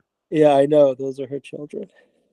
Now, I personally love Jose. I'm not, I think he's really good on speed horses. I've always thought he is. Yeah. I don't know if a lot of people notice that, but boy, you get Jose Ortiz on the lead, yeah, he is hard to pass. And I'm not saying he can't close. I'm just saying he's really good on the lead. You're absolutely right. Him. I love Jose Lascano on speed horses. Oh yeah, he's really good too. So and especially on the turf, like him, like Jose Lascano back in the day, and obviously JJ. Those were like my two favorite turf jockeys back then. Those were my go-to guys with Rafael Bejarano. Those were my three jockeys back in the day. Oh, back here, West Coast. If anybody's betting West Coast, a really good speed jockey is Edwin Maldonado. I love him. Is amazing out of the gate. I think he's so underrated. He's very underrated. He could ride. Me and Nelson always talk about him. We always like that kid.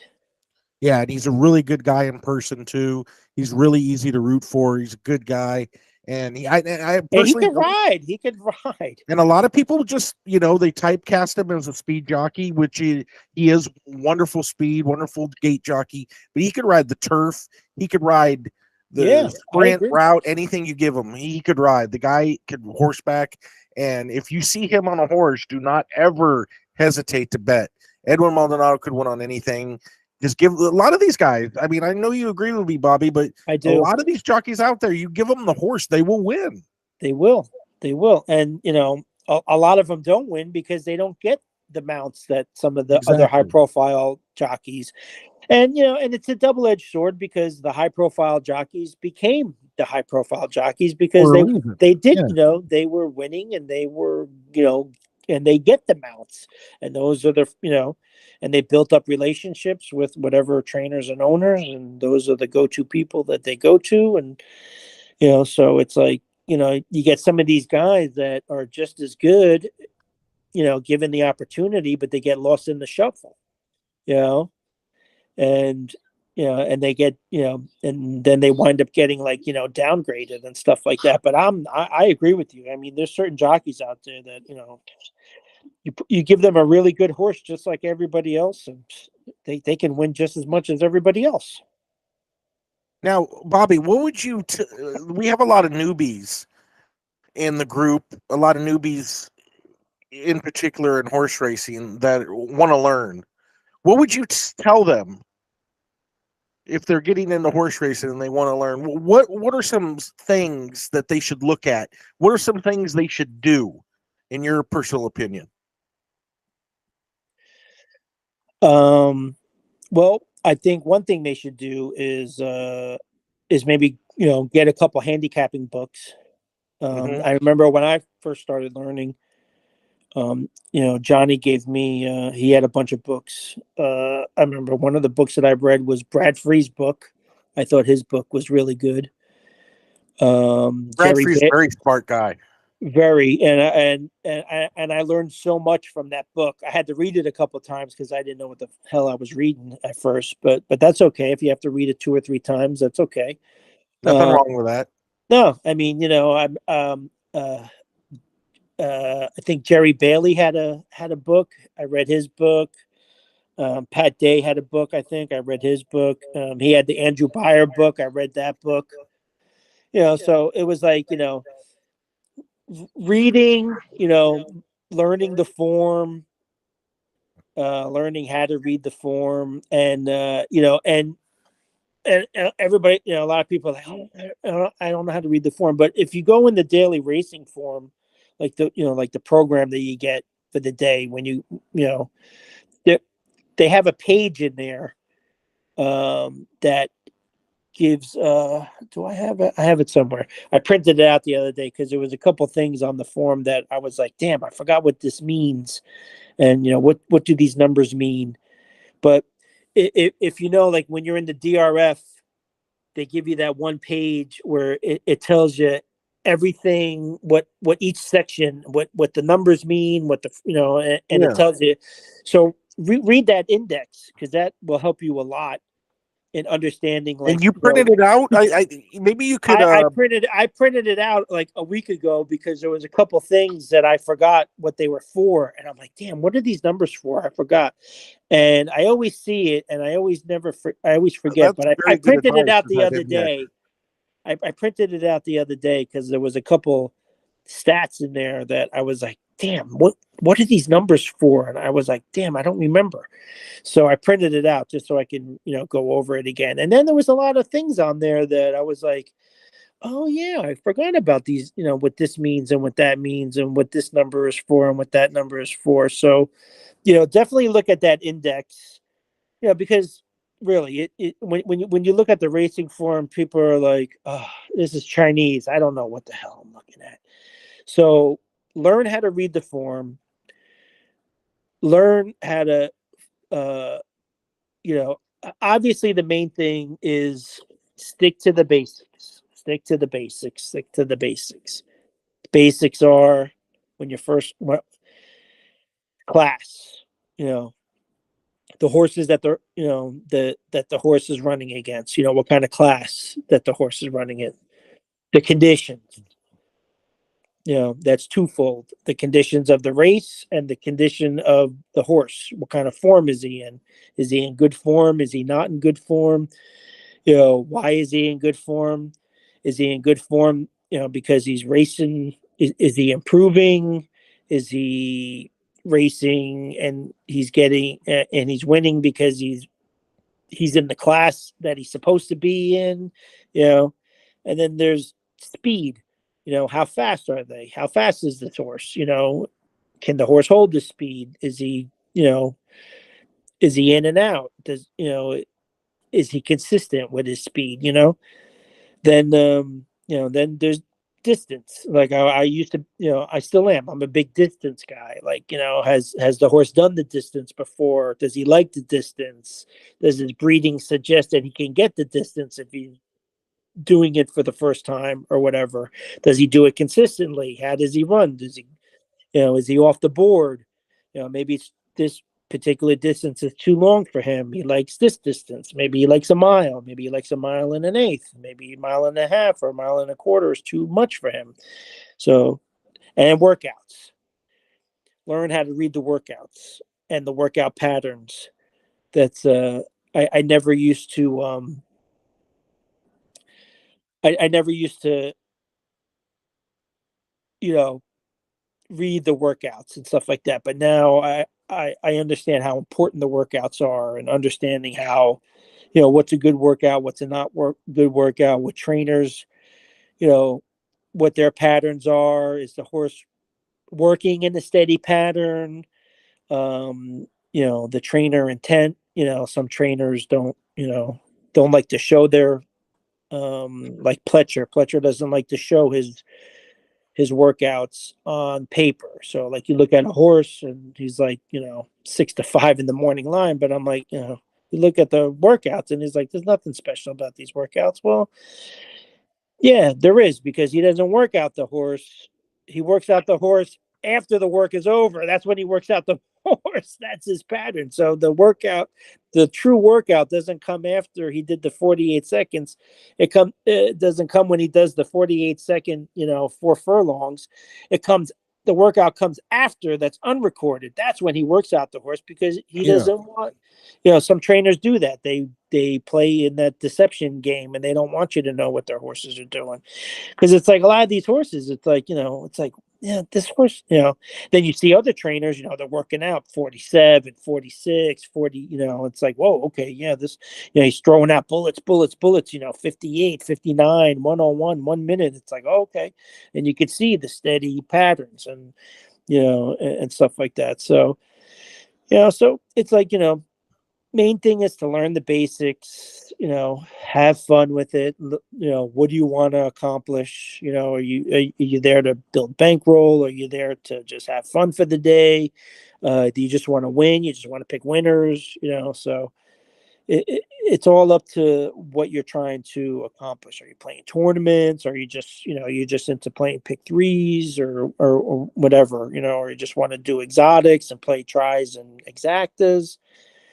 So it's figure out what kind of wagers you like, stick with them, come up with a plan on how you're gonna, like Well, that me, might be a question. What? I like me, I depend, from race to race, I diversify sometimes. Well, what There's would some you races, recommend the newbie to bet? Because the newbie doesn't know what he's doing, so they're going to you, Bobby. They're asking, "Hey, Bobby, how should I bet?" I would start with like win and place, just to get your feet wet. Maybe like pick a horse that you like to win and maybe put like a few horses behind them in an exacta, cheap exacta or something like that. Start off small, see how you do, and things like that. Like, when I first started, like I said, I was very, very basic. It was, you know, 10-10 and a dollar try key. That's all I did. you know, and then eventually I started learning, doing playing exactas and superfectas and pick threes and stuff like that. But like, yeah, like I remember going to Saratoga. That was like, I was very boring wager, but that's how I was taught. Like, like it was so funny because like John and Steve were so different. Like Stevie was the guy, and he finally made it to the NHC last year. I got to hang out with him at the NHC. I haven't seen him in years since I moved away from Massachusetts. But me and him always talked about going to the. Oh, I got a story about that too. So, but he's he's an all over the place person. Like, so he, my like when Johnny goes to the track, Johnny just plays Saratoga and Santa Anita. That's all he plays. He was a turf specialist, so he was the one that taught me how to do turf racing, and that's when I fell in love with turf racing and stuff like that. So he would just, if he was playing like Laurel or something, Delaware or something like that, like he would just go to the turf races, in those other tracks, and just maybe find one or two turf races that he liked, maybe like an allowance race or a stakes race or something like that. And then he would play that, But Stevie was one of those guys where, you come back to the table and he's got like 50 tickets in front of him. He's got a pick three going over here at Laurel. He's got $20 to win in place at Saratoga. He's got he's got 3 dog tracks going at the same time. It's like, I'm like, yeah, he's got the Meadowlands going. It's like, what the? He's like, what? He would yell at him. He would say, Stevie, if you would just stick, you would be so dangerous if you would just stick to one. But he's like all over and he was the one that I learned how to do part wheels and boxes, and like I didn't even know you can even do that, And like one time I went up, I was hanging. Me and him went up to the window, and this was before it was just all tellers back then. You didn't have the punch in things that we do now, and you had to go to no machines. You had to go to the teller and tell them what you wanted and stuff like that. So like he was up, I was behind him one day, and I'm listening to him place all his wagers. And I'm like, he's like, yeah, give me Saratoga race 3. I want, give me, I'm gonna do a $2 exacta 2 with the 3, this and that. And I'm gonna do a 10-cent part wheel superfecta. Give me 2-3 with the 5-cent. And I'm standing there going, what the fuck? I'm like, what are you talking? What's a part wheel? What do you? I had, it was like Chinese to me. I had no idea what the heck he was doing. He was like, he was like, give me this. I pick 3. I want the blah, blah, blah, blah. I'm like, what are all these waiting? He would come back and he would have like 100 tickets. And I'm like, geez, we need a whole freaking, we need a whole wall of TVs just for us to freaking keep track of all these, but that's how he was, and that's how he played. And then he showed me, he's like, oh, well, you could do this, you could do that. And I was like, you can? I was like, I didn't know you could do that. And I was like, then it kind of changed the way the dynamics of how I was playing, and that's why now, like, over the past couple of years that I found out you could do an exacta key box, like, me, like I run second a lot, so it's like, Not shit. as much as me, but okay. Yeah, I run second a lot, so it's so now that I'm like, well, shit, well, I'll take my second and I'll gladly lose to a 10-1 or 20-1 as long as I have them. And you know what I'm saying? I've cashed in some monster like exactas that way, where okay, because normally I would just, if I like the horse, I would just, key him on top, and I would just do like, 2 or 3 horses that I like behind him, $6, $2, boom, you're done, But Yeah. now I'm like, now you can key, and then I found out you could key on trifectas and superfectas, and I'm like, oh shit, are you serious? I'm like, all right, that was kind of, I mean, it's a little bit more expensive, and I don't do it often, but, sometimes there's just one of those races where it's like, you want to use too many horses, that are like big prices, but, you just want one of your key horses just to hit the board, and you don't care if you get beat by a 20-1 shot or a 10-1 shot, and you're like, oh shit, all right, if I can, if I could do that, I'm good, and then even though the wager might be a little bit more expensive than normal, I don't do it all the time, but sometimes there's, like, you look at a race and you see some opportunity there, like, man, I really like this particular key horse, but he doesn't really have to win today. And if he doesn't, and if he doesn't win, and even if he just holds on third, and I get an 8-1 shot or a 15-1 shot in front of him, oh, that trifecta is going to pay nicely. I don't care if I got the 3-1 in third, as long as we got the big shots up front. And if I hit, and if he wins, then he wins, and then maybe I just break even or just make an extra couple dollars or whatever. But I'll never forget the first time I ever went to Saratoga. So it was me, Johnny, and Stevie, and we went up there, and that was the first time I ever went, and I'll never forget. So we drove up in the morning, and we were just starting our vacation. So we got up real early in the morning. Like, we left at like 6 in the morning. We get up there, we go to the house, drop our stuff off, and then we go to the track. So we were kind of late. We probably got there like 10, like 50. We walked in like 15 minutes before post, and we didn't even, we ran up to the thing to get the forms. We didn't even have the forms for the day or anything yet. So Stevie says, come on, we got to go play the first race. And I'm like, we just got here. What do you mean play the first race? He's like, well, come on. He's like, let's go play the first race. I said, I didn't even look at the thing yet. He goes, well, speed handicap. I'm like, speed handicap? What the hell? I can't even regular handicap. You want me to speed handicap? But it was so funny because so me and him were online. Hey, I've seen you speed handicap before. I can speed handicap like you a can mother do now, right? Oh my! It's like my go-to. I can speed handicap. I can break down a race in 3 minutes if I need to. Remember the time you and I were together, man? Me and Lawrence were like, look at this fourth race at Santa Anita, and you came up with the 2, and it actually won. Also, we all had it. Remember? And remember who rode that horse? Van Dyke. He hasn't had a winner since. I know. He's another one. I always thought he was a good jockey. It's just it's all mental with him. It's all mental. I guess he's a very emotional kid. He's is he really? Yeah, he's extremely emotional, and he lets his emotions get the best of him as well. It's a tricky. It's not easy. It's not easy. You got to be confident. You got to be, sure of yourself. And if you have any kind of timidness, the horses feel it too. They feel that energy. That's true. That is true.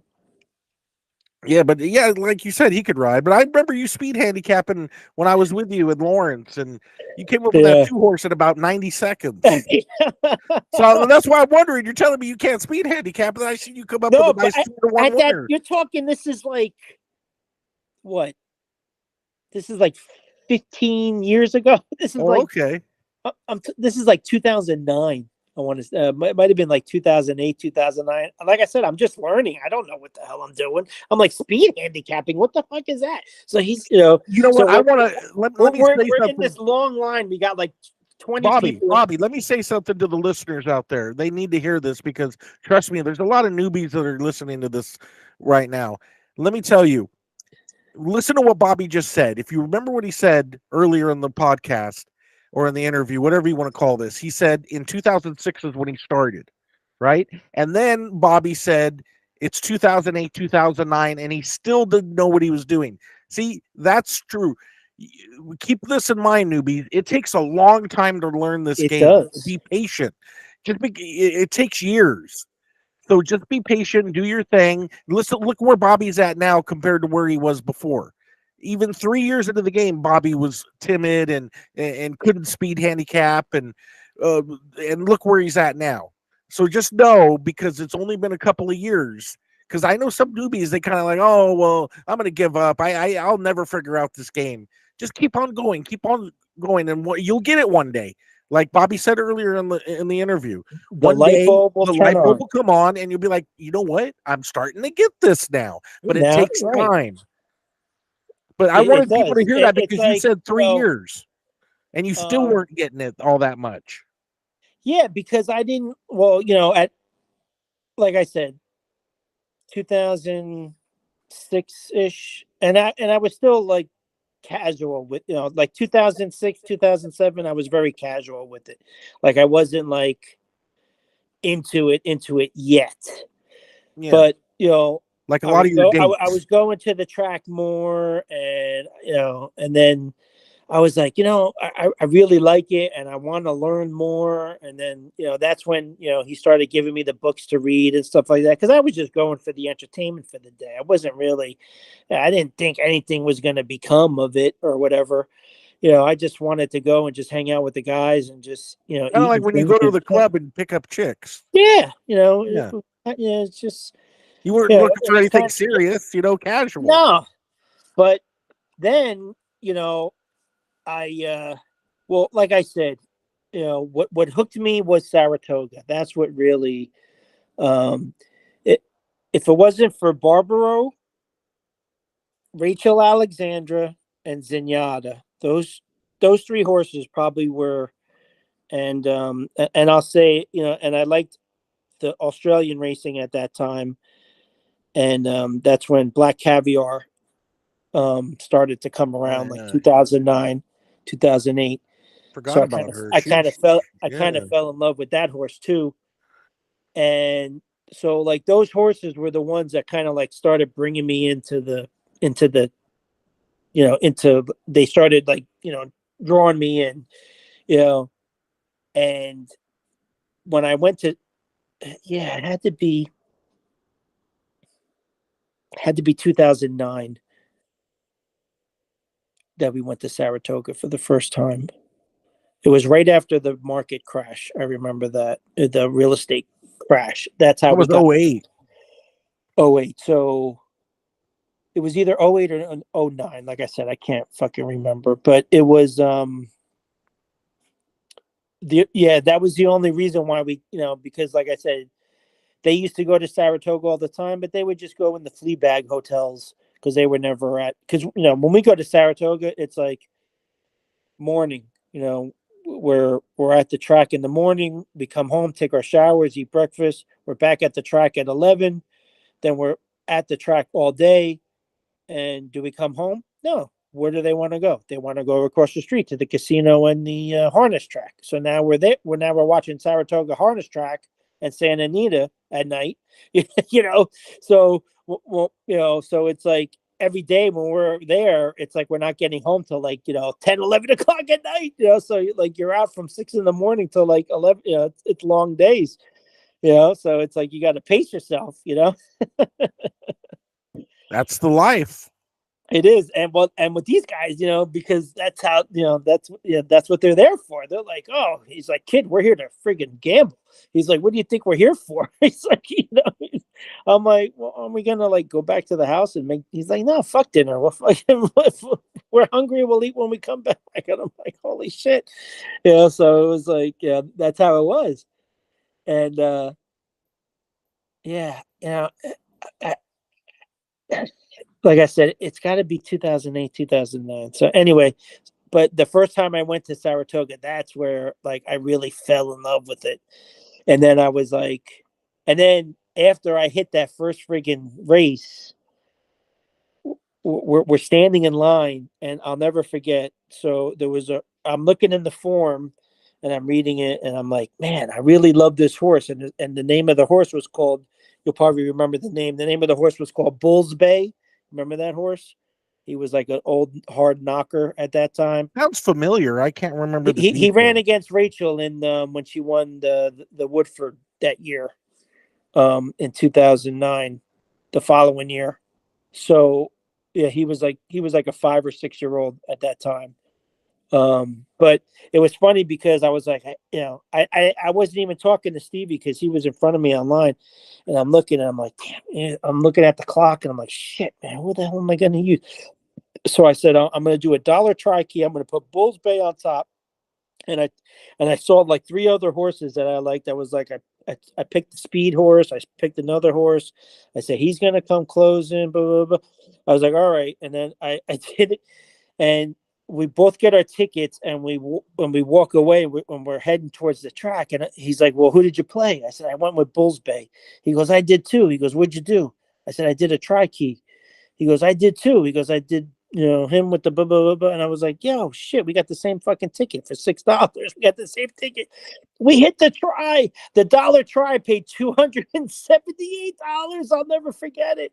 That was the first freaking, my first wager walking into Saratoga. I was like so fucking pumped and that was it. It was it. It was like my first race ever at Saratoga, my first wager that I placed at Saratoga, and that's it. I was gone. It was like, this is the best. You're hooked from there. We're hooked from there. I was hooked from there. And he's like, oh, kid. He goes, your wife is going to kill me. But after that, then it was like, after we came back from Saratoga that week, I was like, I fell in love with everything. It was like, that was it. And then that's when I needed to learn more, and that's when I got obsessed with it, pretty much. And I became passionate, obsessed. And then, I was like, after that, I was like, you know, I saw some beautiful horses out there, and I was like walking around, and I was like, oh man, this is great. And yeah, and that was it. It was just hook, line, and sinker, just like that, And I was like, damn, that's it. This is my new hobby. For life. For life. That's right. But yeah, and then after that, I was like, he gave me all, he whatever books he gave me, I read, and then I really started, and then what I did was, um, I got obsessed with like the Kentucky Derby, so I watched like. And I remember back in the day, it was like at that time, it was like they had HRTV and they had TVG. And on Mondays was like the dark days kind of, and TVG would play like 24 hours, like, from like the first Breeders' Cup ever. And they would play each race individually and throughout. And every Monday it would be like the continuation of every Breeders' Cup up until that year. So it's like I would come home from work, and I would put on TVG, and I would have dinner and everything like that, and I would watch all those races up until they stopped doing it, and then they went into their nighttime broadcasting or whatever. But then after that, I started watching like YouTube videos. Like I watched like every Kentucky Derby, every Preakness, every Belmont, every Breeders' Cup race, and this and that, and I was like, oh my God, I missed out on so much all these years. I'm like, what the heck? And I was like, look at all this stuff I'm missing. And then, and then the passion and the obsession, came, started coming from there. And then at that time, I remember probably around 2010, 2011, that's when they came out with all those TV shows. And that's when Jockeys came out. Remember that show, Yeah. Jockeys? Um, then that HBO series came out, Luck. I don't know Luck. if you remember that. I was so pissed when they didn't make the fucking second season. I was like so pissed. Yeah. And then Horse Players came out, and that was my first introduction into the NHC. I didn't know what the NHC was. I didn't even know, what that is. But I was like, wow, this is pretty cool. I want to do this. And I said to Stevie, I was like, you watching this show? He's like, yeah, yeah, me too. And I was like, we should do this. And he's like, and at that point, I was like, now I'm starting to get it. And I thought I was like hot shit or whatever. And I'm like, I want to do that. I want to do that. But I wasn't ready at that time. But we never pursued it yet. But and I was like, damn, I want to meet some of these dudes. I want to, um, I can't think of their last name, but it was the Italian guys from New York. Like those guys, they were freaking great. I was like, I totally identify with those. I would hang out with those dudes at the track any day, you know. And actually the guy that I really liked, that I really identified with, because he was going through the same thing that I was going through, was that Matt Brenier guy. He's on TVG now, Yeah. and so he was one of the guys that I kind of like. I was rooting for big time in that show, and I was feeling everything that he was going through, because he was just learning. He was a newbie. I was just learning. I was a newbie. I didn't know what the hell I was doing. He didn't know what the hell I was like, damn, I like this kid. Like he's just like me. So him and the Italian guys, I was rooting for them the whole show. And that was the year that Mike Baychuk won. And I'll never forget that. I thought it was so cool of him when he won that race, that last race that won him the tournament. And then he went back and he bought, and I don't know if people know this or remember this, but it was a horse. I think it was at Golden Gate, and it was like one of those like 8,000, 10,000 claiming races or something like that. But the horse that won for him, that won him the tournament, the $1 million, he went back and he bought that horse outright, and he retired the horse. I thought that was such. I thought, I was like, wow, man, that's fucking awesome, man. That's a classy move. I was like, that's something I would fucking do, you know. Because that's my problem. I get so emotionally attached.